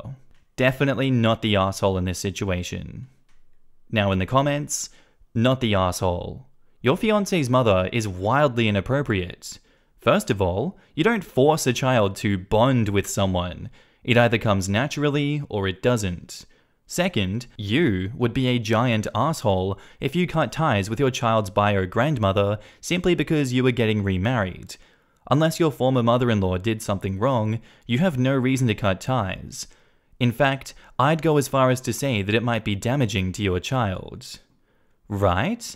How much would her son resent both Pete and Carla if his loving grandmother gets unceremoniously booted out of his life to accommodate them?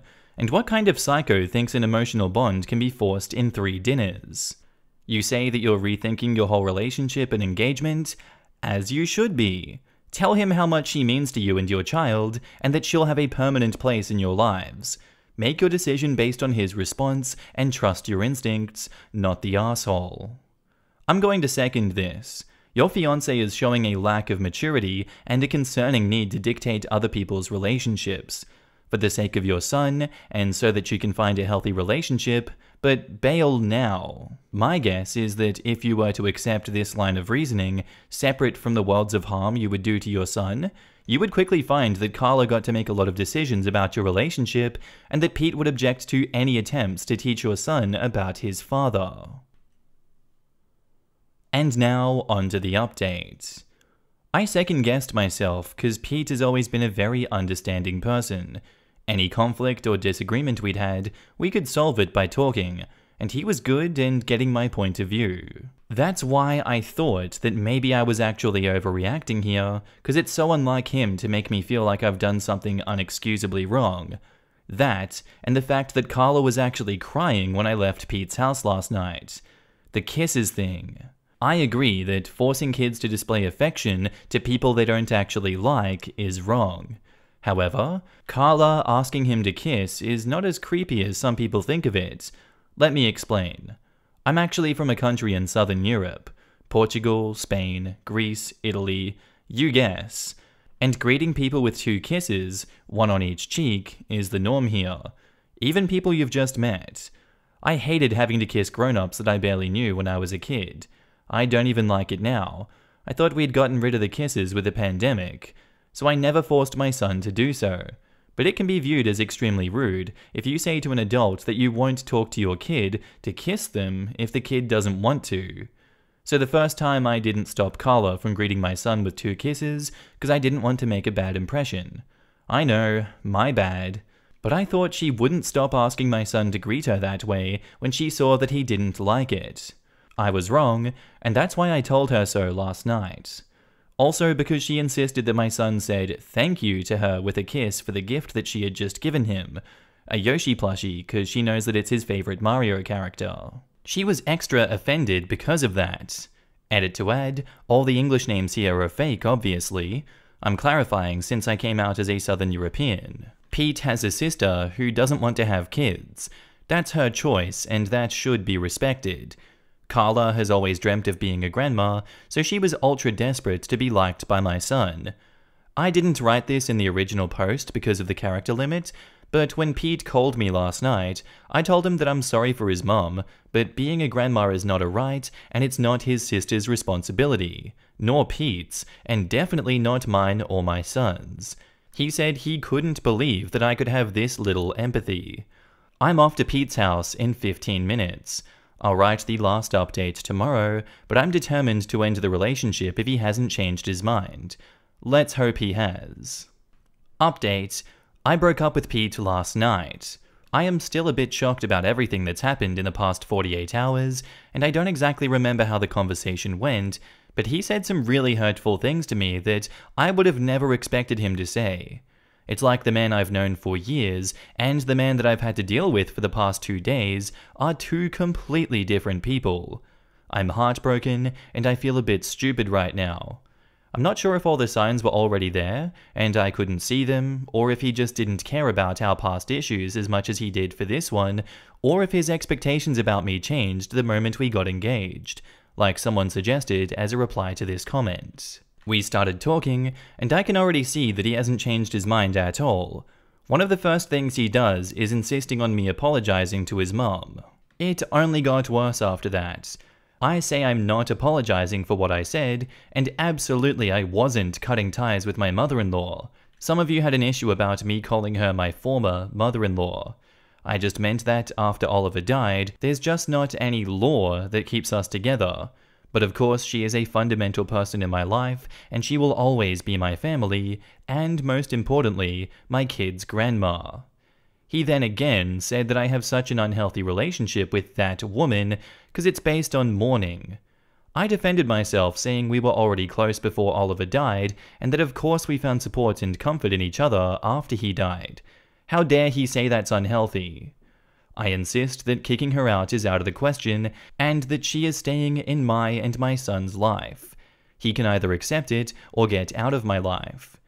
We start arguing a bit more. Like I said, I don't remember half of the things we said because I was so mad, sad, and disappointed. And at some point in the middle of the conversation, he tells me something along the lines of, "Please, this may be my mother's last chance to be a grandmother," like he already told me the previous night when he called me. I said again that I'm really sorry for her, but this is not our responsibility. I also said that I would have loved it if she had become a grandma to my son in a healthy way, but that she had pretty much blown her chances with her attitude the previous night. He got furious about this. The last thing we talked about, and I still can't believe these words came out of his mouth at all, before I stormed out of his house, was how Pete didn't think that I would be with him right now if Oliver was still alive. I was speechless for a few minutes, I swear. I told him that was so unfair. I can't possibly know what my life would be like in that scenario, or how I would feel about Oliver, about Pete, or about anyone else. I also said that I'm not apologizing for having loved and been happy with another man years before I even knew him, or for whatever parallel universe he's made up in his mind that I'm not in control of. I also told him that I wished he was half as a good person as Oliver was. Now I see that this was very wrong and low of me, and I should have never said that. But I was just not thinking at that point. Imagine how I felt about that. I would not have seen this coming in a million years, because he never, even once, has had, apparently, because obviously he has, any issue with me being a widow. I guess he was just ruminating all these feelings on his own until we came to this breaking point. Everything about me prioritizing Oliver's mum over his own mum must have triggered him so much if he was already feeling insecure about how I might still feel about Oliver. We yelled at each other for another while, and then I became sick of this situation. I told him that in case it wasn't already obvious, the wedding was cancelled and that I didn't want to see him again, though I'll have to see him tomorrow at work. I get home, it was about midnight, get a shower, and at about 1 AM, I get a phone call from Carla. She's practically begging me not to cancel the wedding and give them another chance. She was crying, and I really felt bad for her. We were talking for almost 45 minutes, and I was already exhausted of everything. I said that I was sorry, but I was not going back on my decision. So yeah, right now I'm heartbroken, and I feel so stupid, like I said. I don't know what happened to the man that I've been in love with for 3 years. I feel like everything went so wrong so fast. I guess he just saved me years of progressive disappointment by blowing it all in just 2 days. Better now than when we were already married, I guess. Even if I feel like crap right now, I think I did the right thing, and I'll be okay. I'm putting my son first, and of course, my mother-in-law stays with us for as long as she wants to have us. Thanks to everyone who showed their support. Actually having strangers with an impartial point of view helped making my decision. And now in the comments, quote, Pete didn't think that I would be with him right now if Oliver was still alive. I mean, duh? He was her husband? Right? Like, Pete had previously thought if Oliver had not died, she would have left him for Pete once they met? What a bizarre way to think. I'm starting to think you wouldn't have left your marriage for me if he hadn't died. Like, what the hell? Kids can have more than 2 grandmas and love them all. Cutting out her late husband's mother will not make the boy bond with Pete's mum. If you let kids come to you, you have a much better relationship long term than if you try to force it. My parents and my husband's parents have all been divorced and remarried, so my kids have 4 sets of grandparents and a ton of aunts and uncles. They are not remotely confused, and they are 2 and 4. They just have more people that love them. I couldn't imagine not letting my kids see my husband's family if something were to happen to him. Pete was 1 wedding away from pressuring her every day to get pregnant so he could provide a real baby for his mother. She is so lucky she didn't get pregnant. No kidding.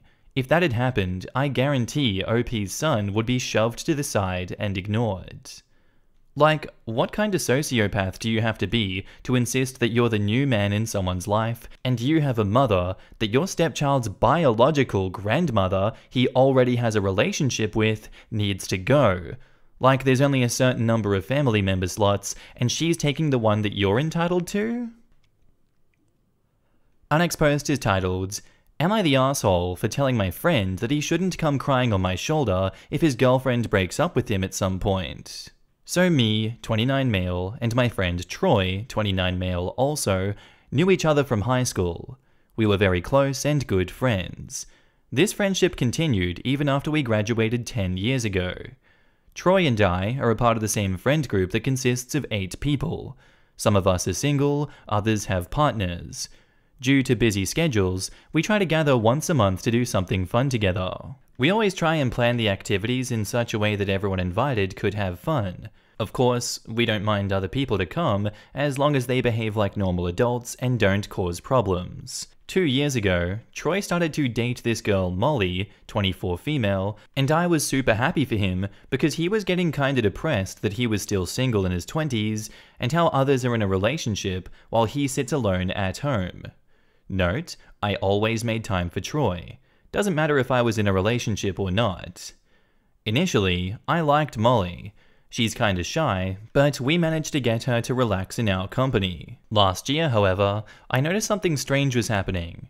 Troy started to decline my calls, started to make excuses for why he can't come hang out with us. It's only him and Molly everywhere. Personally, I'm kinda creeped out of relationships like that, but hey, not my relationship, not my problem. Recently, we decided to go somewhere for the weekend. We checked the schedules of everyone in the group, and we planned to rent a cabin 40 kilometers from our hometown.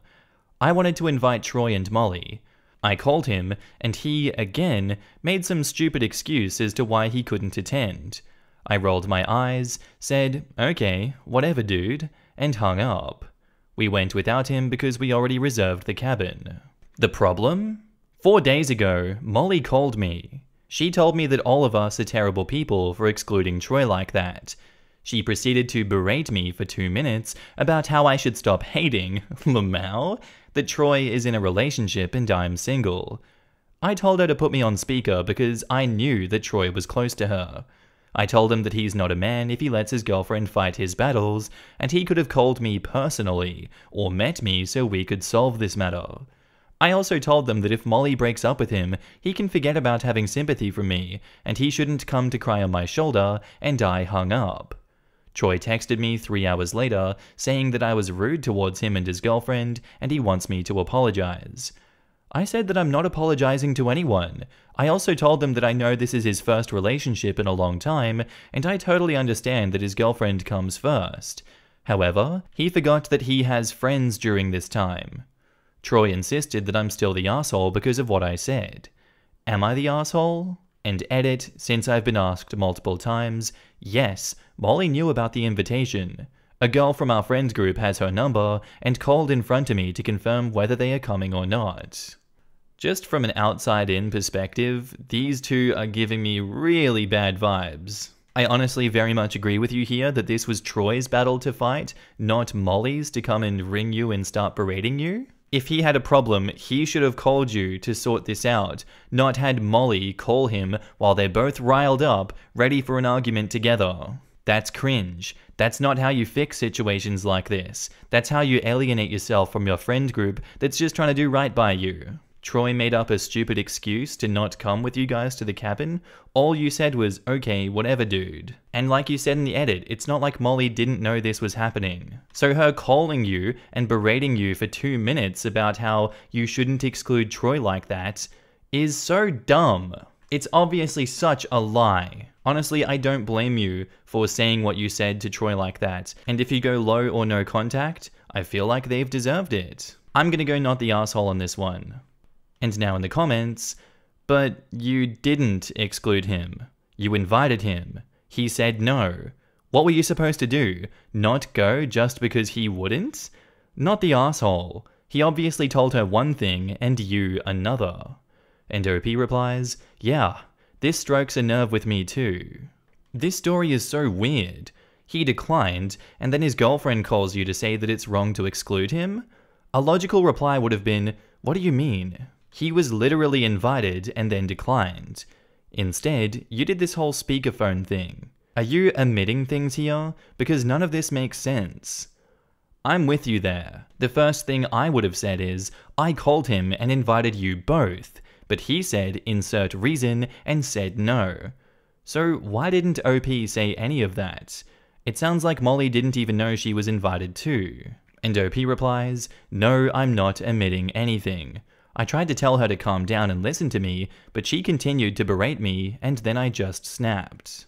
I'm not sure I understand. Did you invite him to the cabin? If so, how were you excluding him? OP replies, I did, and I don't know. Are you sure he didn't lie to her about it? Did you ask her?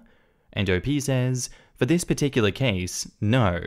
A girl from our friend group has her number, and every single time Troy declines, she calls to confirm with Molly. She knows from another girl in our friend group. So she knows and still blames you, called and complained. What else were you supposed to do?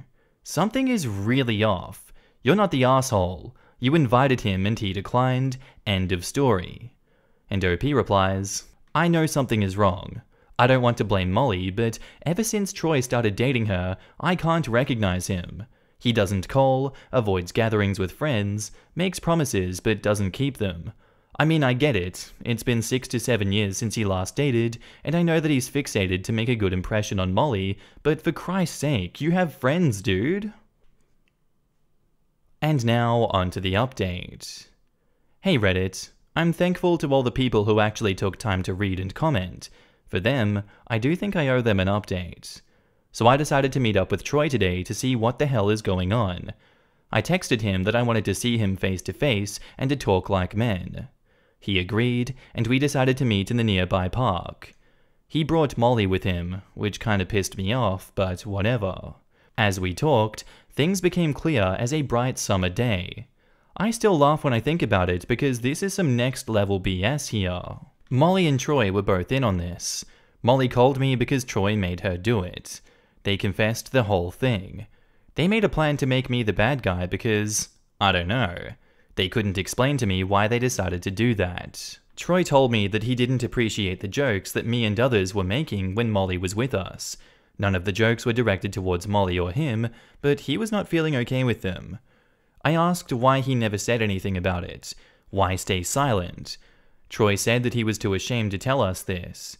Molly chimed in and said that this level of profanity is why they stopped hanging out with us. I was stunned. Neither Molly or Troy said anything about it. I asked Troy, is he kidding me? He has known me and the others for 14 to 15 years. He knows exactly what kind of people we are. Troy said that he's sorry, but the relationship with Molly is special for him, and he doesn't want to lose it. I felt angry, angrier than I have ever felt before, but I decided not to make a scene. I asked him straight, are you saying that until you and Molly are a couple, you won't hang out with us? He said yes. I nodded, thanked him for his time, and went back home. As soon as I came home, I removed Troy from our chat and told the whole story to the other people. They deserve to know why Troy keeps bailing on us, and an hour later, Troy texted me to say sorry again. I said that his sorry means nothing to me anymore and he can kick rocks. I wished him happiness with his relationship and I cut contact with him. I'm not gonna lie, it hurts. It hurts when one of my closest friends decides to not be an adult and communicate with me. It hurts that I had to lose him like that. It hurts to think that he actually made a plan with his girlfriend to separate from us instead of telling us like grown people do. I hope they're happy. And even if they break up, I don't think I'll forgive him or make amends with him. Thanks to all the people who actually made the time and effort to comment. Thanks to all that told me that I overreacted. It was because of those comments that I managed to stay calm during this conversation. And now in the comments, their relationship screams codependency, and there is nothing you or your friends can do about it. You were right to step away. And OP replies, their relationship screams toxicity, if you ask me. They are just toxic to each other without realizing it. Oh well, it's not my job to teach a 29-year-old grown-ass man how to be an adult. I kinda wanna hear more about these jokes that ended the friendship. Apparently, one of the jokes OP told that upset the couple so much was basically, what is a conflicting feeling? Seeing your mother-in-law drive off a cliff in your brand new car. This is pretty inoffensive. I mean, I'm a raging feminist, but my mother-in-law really sucks, and I have insurance. But I have to wonder if this is a cherry-picked example of their punch-down boomer humor, and others have just grown out of it. It's not only inoffensive, it's an incredibly old joke. It was around in the days of radio. We're talking early Bob Hope, vaudeville era. It shows up in loads of World War II era shows, and I wouldn't be surprised if it predates World War II. Am I the asshole for doing things by myself at an amusement park?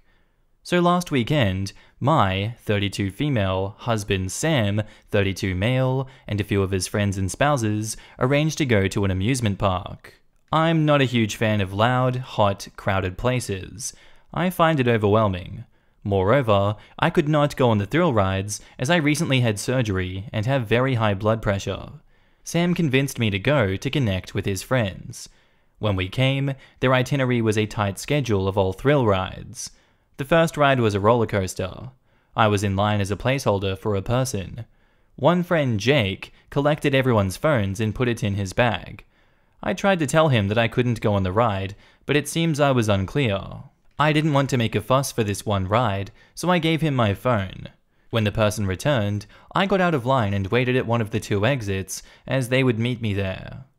After waiting for 40 minutes, I realized they must have gone to the other exit and left without me. I checked the other nearby rides, but I couldn't find them. I went to a first aid station, and I called my phone, and then my husband, but he didn't pick up. At first I tried to stay in the area, but it was high traffic, loud, and very hot. I still had my pass and cash with me. I found a quieter, shady area, bought lunch, met a very nice elderly couple who showed me a few spots, won a plushie and a blanket from a vending machine, and then had dinner. I had fun. There was an announcement that the park would close in half an hour. I decided that I would go to our parked car to wait for the group.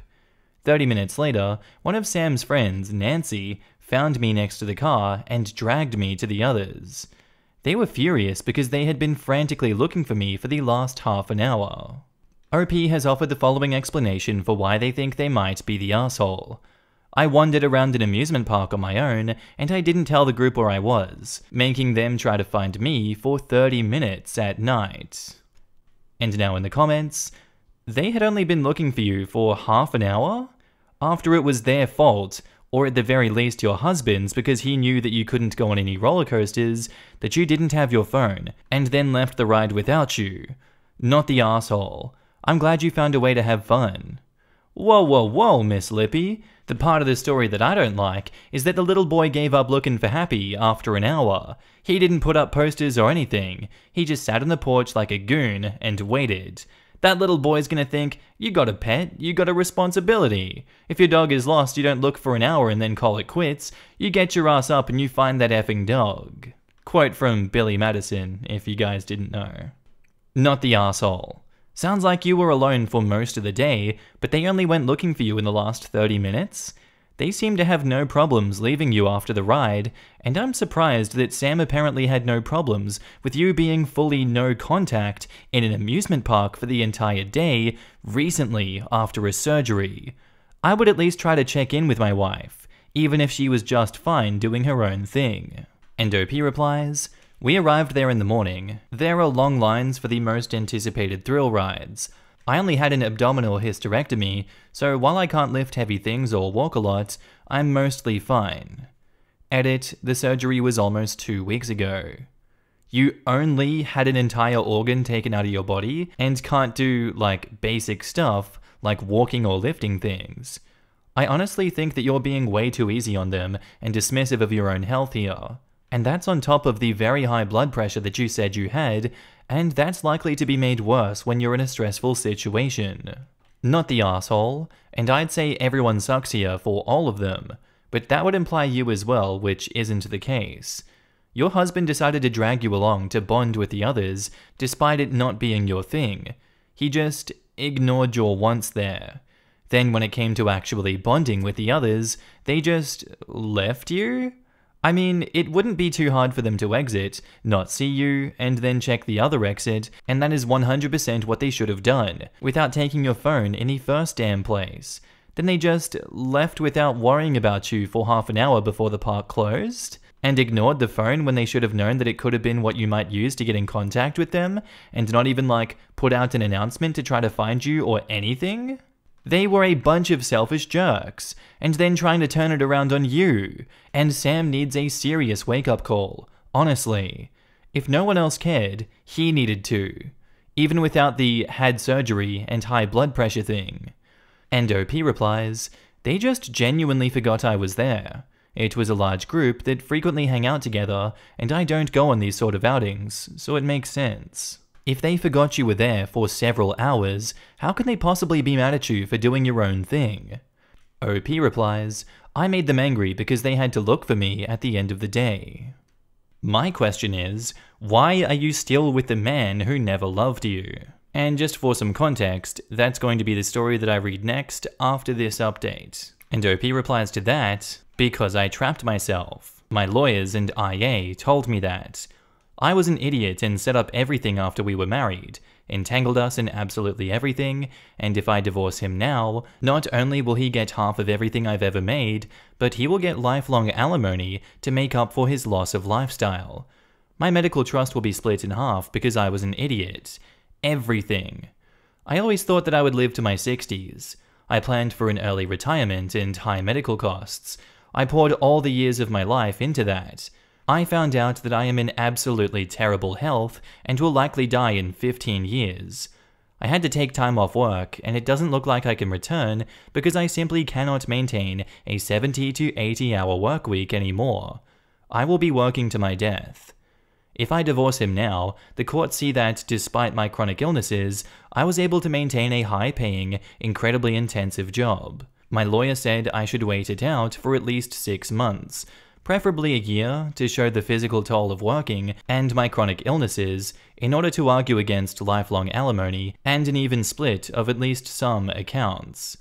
My therapist tells me to take one challenge at a time. She is absolutely wonderful. She told me that because of my abusive upbringing, I am unable to set boundaries for myself, which allows others to take advantage of me. Right now, my goal is to heal from surgery and at least try to rest for the next few months of leave that I have. I try to maintain my sanity for this year by just thinking that my relationship is healing, and that my husband does care in part for me to make it livable. It's true that he has been trying in some ways. He cooked and cleaned and did the chores around the house. It makes me feel guilty, but then he does something like this, and it makes me feel small and very stupid. Because until the comments pointed out the truth, I never realized he didn't actually forget about me. He deliberately ignored me. And now onto the update. So there is not much of an update. Sam and I talked it out at home and in marriage counseling and came to a sort of an understanding. I feel I was less than charitable to him, likely because I felt hurt that he left me. This is how the day went. Jake gathered everyone's loose items, including phones, wallets, hats, etc. in his bag and put it in a locker. I made a mistake and put my phone in his bag since I didn't want to hold them up. A bit later, I crossed over to the exit line, walked down and waited at the exit. They were supposed to meet me there. My husband's group got split. Sam rode in the second half and heard from his friend that the first group didn't want to do another thrill ride. They slipped back to the entrance at the lockers instead of going to the exit. When I wasn't at the lockers, he thought that I left with the first group without waiting for him. He was hurt and decided to not contact me until I contacted him. He thought that if I loved him, I would contact him. Meanwhile, I was waiting at the exit. I realized that Sam had already left when I saw the same people exit twice, meaning they rode the coaster, waited in line again, and then rode again. This was approximately 40 minutes after the 25-minute wait time the line stated. I went to the first aid station and called him. I made a mistake. I forgot he doesn't respond and call back to unknown numbers because of scams. Sam's friends got back together and split throughout the day. He was upset when I wasn't with any group because he thought that I left them too and I hadn't tried to contact him. When the park announced the closing, he was worried. He and his friends called my phone. They dug through Jake's backpack and saw that my phone was there and it was dead. Sam found out no one had seen me since the first ride. He called back the unknown number and it was the first aid station who confirmed I was there. Our marriage counselor said that I was passive and lacked boundaries. I should have said no to the entire idea, and I agree with her. I'm working on me with my therapist. She said that Sam was so willing to believe I left him, and his desire to test if I still loved him was so strong that he left me in a dangerous situation. His therapist says he defines himself by the love I give him, which is unhealthy. Sam apologized the entire time. He feels guilty. He just mopes around the house. I gave him the plushie that I won, and it only made him happy for a few minutes. I think I made it worse. He constantly checks my hands to see if I'm still wearing my rings. And now in the comments, thanks, I hate it. This perfectly describes how I felt about it. Thanks for putting it into words. The Gaslight Express should be the title, but I've never seen someone gaslight themselves so thoroughly and effectively. It's trauma, man. I used to cry sometimes and be like, I'm just crying for attention. Alone. OP has a long road ahead. It sucks. This is the most stupidest, self-blaming update I've ever read. Do you know what I would do if I were in her situation? I wouldn't bother divorcing him. I'd get my savings in one account, find a nice cottage somewhere quiet, and I would let him be penniless on his own until he would initiate divorce. And if he won't, well, not a big deal. OP could live her own life with no issues. She has enough on her mind. Yeah, there are definitely some situations where divorce isn't worth it. There is nothing to say that you have to stay together just because you're married. At this stage, it sounds like she's almost heading towards bucket list territory with her life expectancy, and one of the things on it should be to no longer be responsible for her husband. If you've got 15 years left, I would just leave him and leave the country. Don't look back, don't go back, live and enjoy the remaining years of your life. I had the same thought. Who cares if they're divorced? Move your money and ghost. Yup, start squirreling away as much as you can for a few years. Go out for milk and never come back. Yeah, if she just leaves but doesn't divorce, then he would have to, and no alimony. Or he doesn't, and no alimony because she's off elsewhere. Like, girl, if I knew that I had big medical issues coming, I'd move my ass to somewhere with universal healthcare. Making that much money would make her a skilled migrant. Easy peasy. Reddit taught me so many things. For example, signing a prenup with both parties' lawyers present. Postnup too. Yeah, I got absolutely wrecked in the divorce because I had no prenup. Not making that mistake again. As much as I trust my boyfriend, I trusted my ex too. And that did not go well 10 years later. I will pay the $10K for the prenup and any other legally protecting documents that I need to. What kind of husband does not make sure his wife is well after he took the ride with his friends after she had a surgery 2 weeks ago? Almost 2 weeks ago. A husband who couldn't care less if she makes it or not. January this year, I had a hysterectomy, and although not as hurtful or restrictive for my mobility like my C-section was 10 years ago, I was nowhere near to attend a tour to the next supermarket, let alone a trip to an amusement park. You know, I know a marriage is not always rainbow and sunshine, not for me, not for my husband. Sometimes I wish him to the moon, but stories like this make me very grateful for my hubby. Not in 1,000 years would he demand I accompany him just so he doesn't feel abandoned while he's so eager to chase his thrills that he can't even be bothered to look over his shoulder to see if I can catch up. This is beyond sad. More like a husband who is hoping she doesn't make it so he can collect. Why settle for alimony when you can take the whole lot for yourself? As someone who lived with this same brand of abuse and neglect, this all makes me so mad. I'm sick to my stomach. And now to the next story, which is the original that OP put up. I just found out that my husband of 10 years has never loved me. My whole world is crashing right now. I never thought that this could happen to me. I am deeply in love with my husband, and I thought that he loved me too. My husband Sam and I met after college at a book club. We fell in love and married a year later right out of college. I honestly thought that my life was a dream come true. He was kind and silly, and he made me feel loved. I found out last week that my husband never loved me. I overheard Sam talking to his friend on FaceTime when he thought that I couldn't hear. His friend was congratulating Sam on bagging me because I'm loaded. That's not true. Though I make a decent living and my parents recently had some success in their business abroad, I don't make nearly enough to be considered wealthy, perhaps upper middle class at best. It's not like I can quit my job tomorrow and be set for life. I'm a financial analyst and make $300K working 70 hours a week. Sam is a customer service advisor for a bank and makes $50K working 35 hours a week. Edit: yes, I was in investment banking out of college. Sam has had this job for 4 months. He has a spotty work history due to not getting along with his bosses. Sam then said all of his planning paid off and he would live the easy life. His friend added that he couldn't imagine being married to me, waking up to my face. I have never been very attractive. I'm very skinny and have a thin face and a wide nose. But Sam made me feel like the most beautiful woman in the world. Sam just laughed and said, "It's easy when you have the mindset." I pretended I didn't hear and went back upstairs and just lied in bed. I've been sleeping on the couch with the excuse of working late and not disturbing him. Every time, I've woken up in our bed with him cuddling me. I don't feel loved. I feel used. I don't know what to do. And now in the comments, you are wealthy by general standards, just not your own. I'm sorry this happened to you. Lawyer up and open up a new chapter of your life. You deserve better, and I have no doubt you will find it. And OP replies, yes, I am very lucky to be earning what I do. Unfortunately, I only have 10 years, 15 if I'm lucky, to continue working due to my health issues. Slavic saying goes, we do not love people because they are beautiful because we love them. Attractiveness is in the eye of the beholder, and is a matter of having compatibility.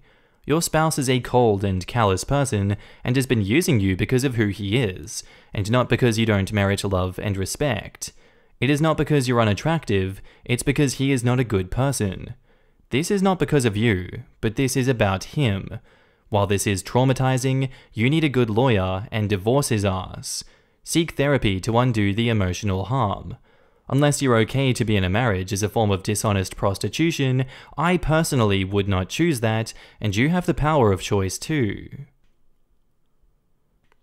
And now, onto the update. Last night, I came home late and my husband was waiting for me. He had been blowing up my phone for the entire day, spamming me with accusing but not untrue messages. The conversation did not go well.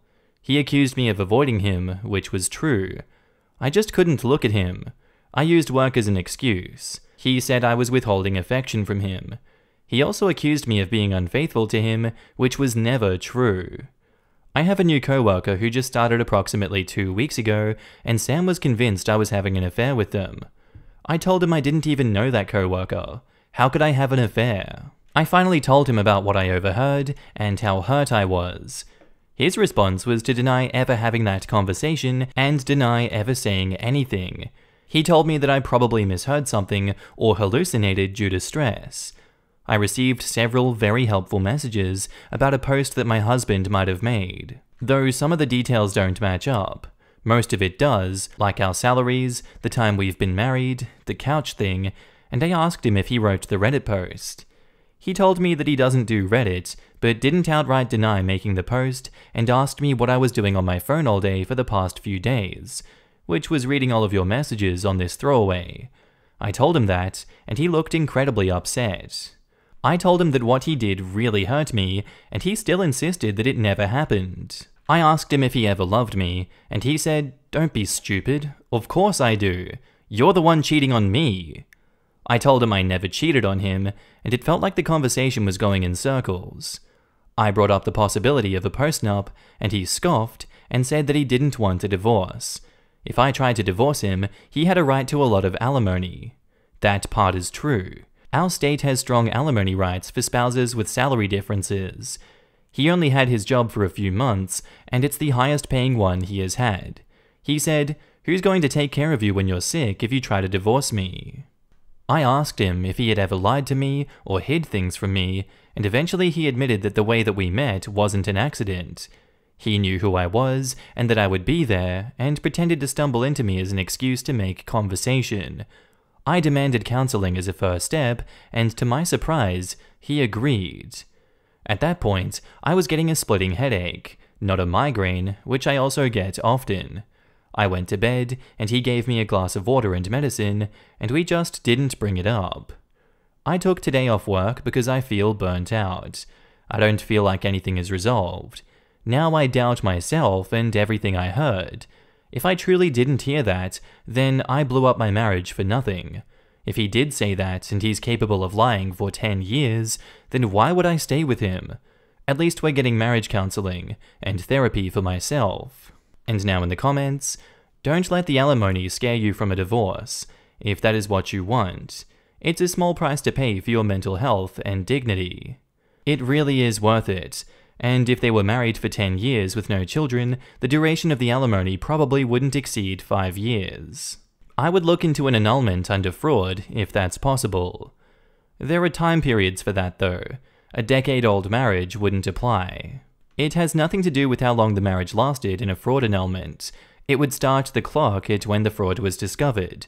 Some states have no statute on when you can file after finding out, but some do set how long you have. Married for 10 years doesn't mean jack.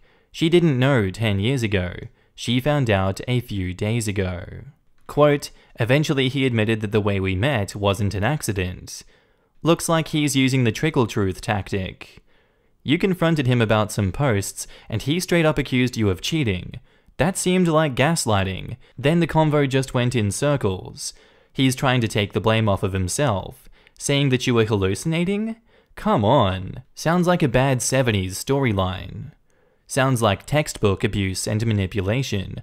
I'm 43, and I've learned the hard way that I'm not crazy, and no man gets to call me crazy, but continue a relationship with this crazy woman ever again. OP says, I looked up trickle truth, and it seems to be about cheating.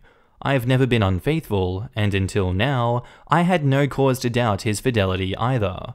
Am I understanding this correctly? Trickle truth is that they keep lying, but one thing they say is true. It's like how they catch a murderer. At first it's deny anything and everything, and then once questioned a bit, one truth sneaks in due to some guilt. I didn't kill the person, but okay, I was at the restaurant that night. Sorry I lied about that one detail because I was scared to tell the truth. So yes, it can be about cheating, but it also happens in many other circumstances. And now onto the final update. My husband doesn't love me, my boss is threatening to fire me, and I got a citation from a police officer for sleeping in my car. I've been waffling between writing this post and not, since I think my husband has been reading my posts. I've already deleted it twice, but he thinks that Reddit is a waste of time, and the outpouring of emotional support I get here outweighs him reading the thread. We've had a few short but devastating conversations since then. Based on Reddit advice, I tried to get evidence that he was with me for my money. After my husband reluctantly admitted that he didn't meet me on accident, I pushed and found out the reason that he pursued me is that I'm stable, and I would do everything for him and never leave him. His birth mother left when he was young, leaving his family very poor until his grandfather died. I feel sorry for him and understand why he did this, but there is a small, selfish part of me that wonders why he chose me for this life. I thought I recorded him, but nothing shows up in my phone. It doesn't matter since we're in all-party consent state. Sometimes I wonder if I was blind. Sam is far more attractive than me, though my own preferences tend to lie in the unconventional. I should have realized that he is not attracted to me and that it was one-sided love. I am not beautiful compared to other women, and when I try to wear makeup or fashionable clothes, I can tell he is not impressed. I thought it was because he liked me better natural. My mother used to say a pig wearing makeup is uglier than a pig. I understand that now. That's partially the reason why I could not stand pretending everything was alright. My love language is touch. I constantly liked to hug him or hold his hand, or stroke his back or pet his hair. Knowing that he only tolerates my touch horrifies me. I don't want to be the source of someone's discomfort.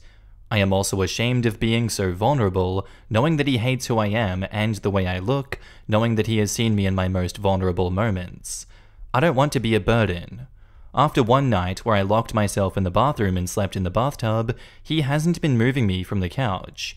I think the reason he moved me is to pretend our life hadn't changed rather than any real concern for me.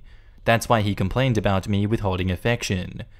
I went back to work and continued the routine I had done for a few weeks, working as much as possible until I had to go home.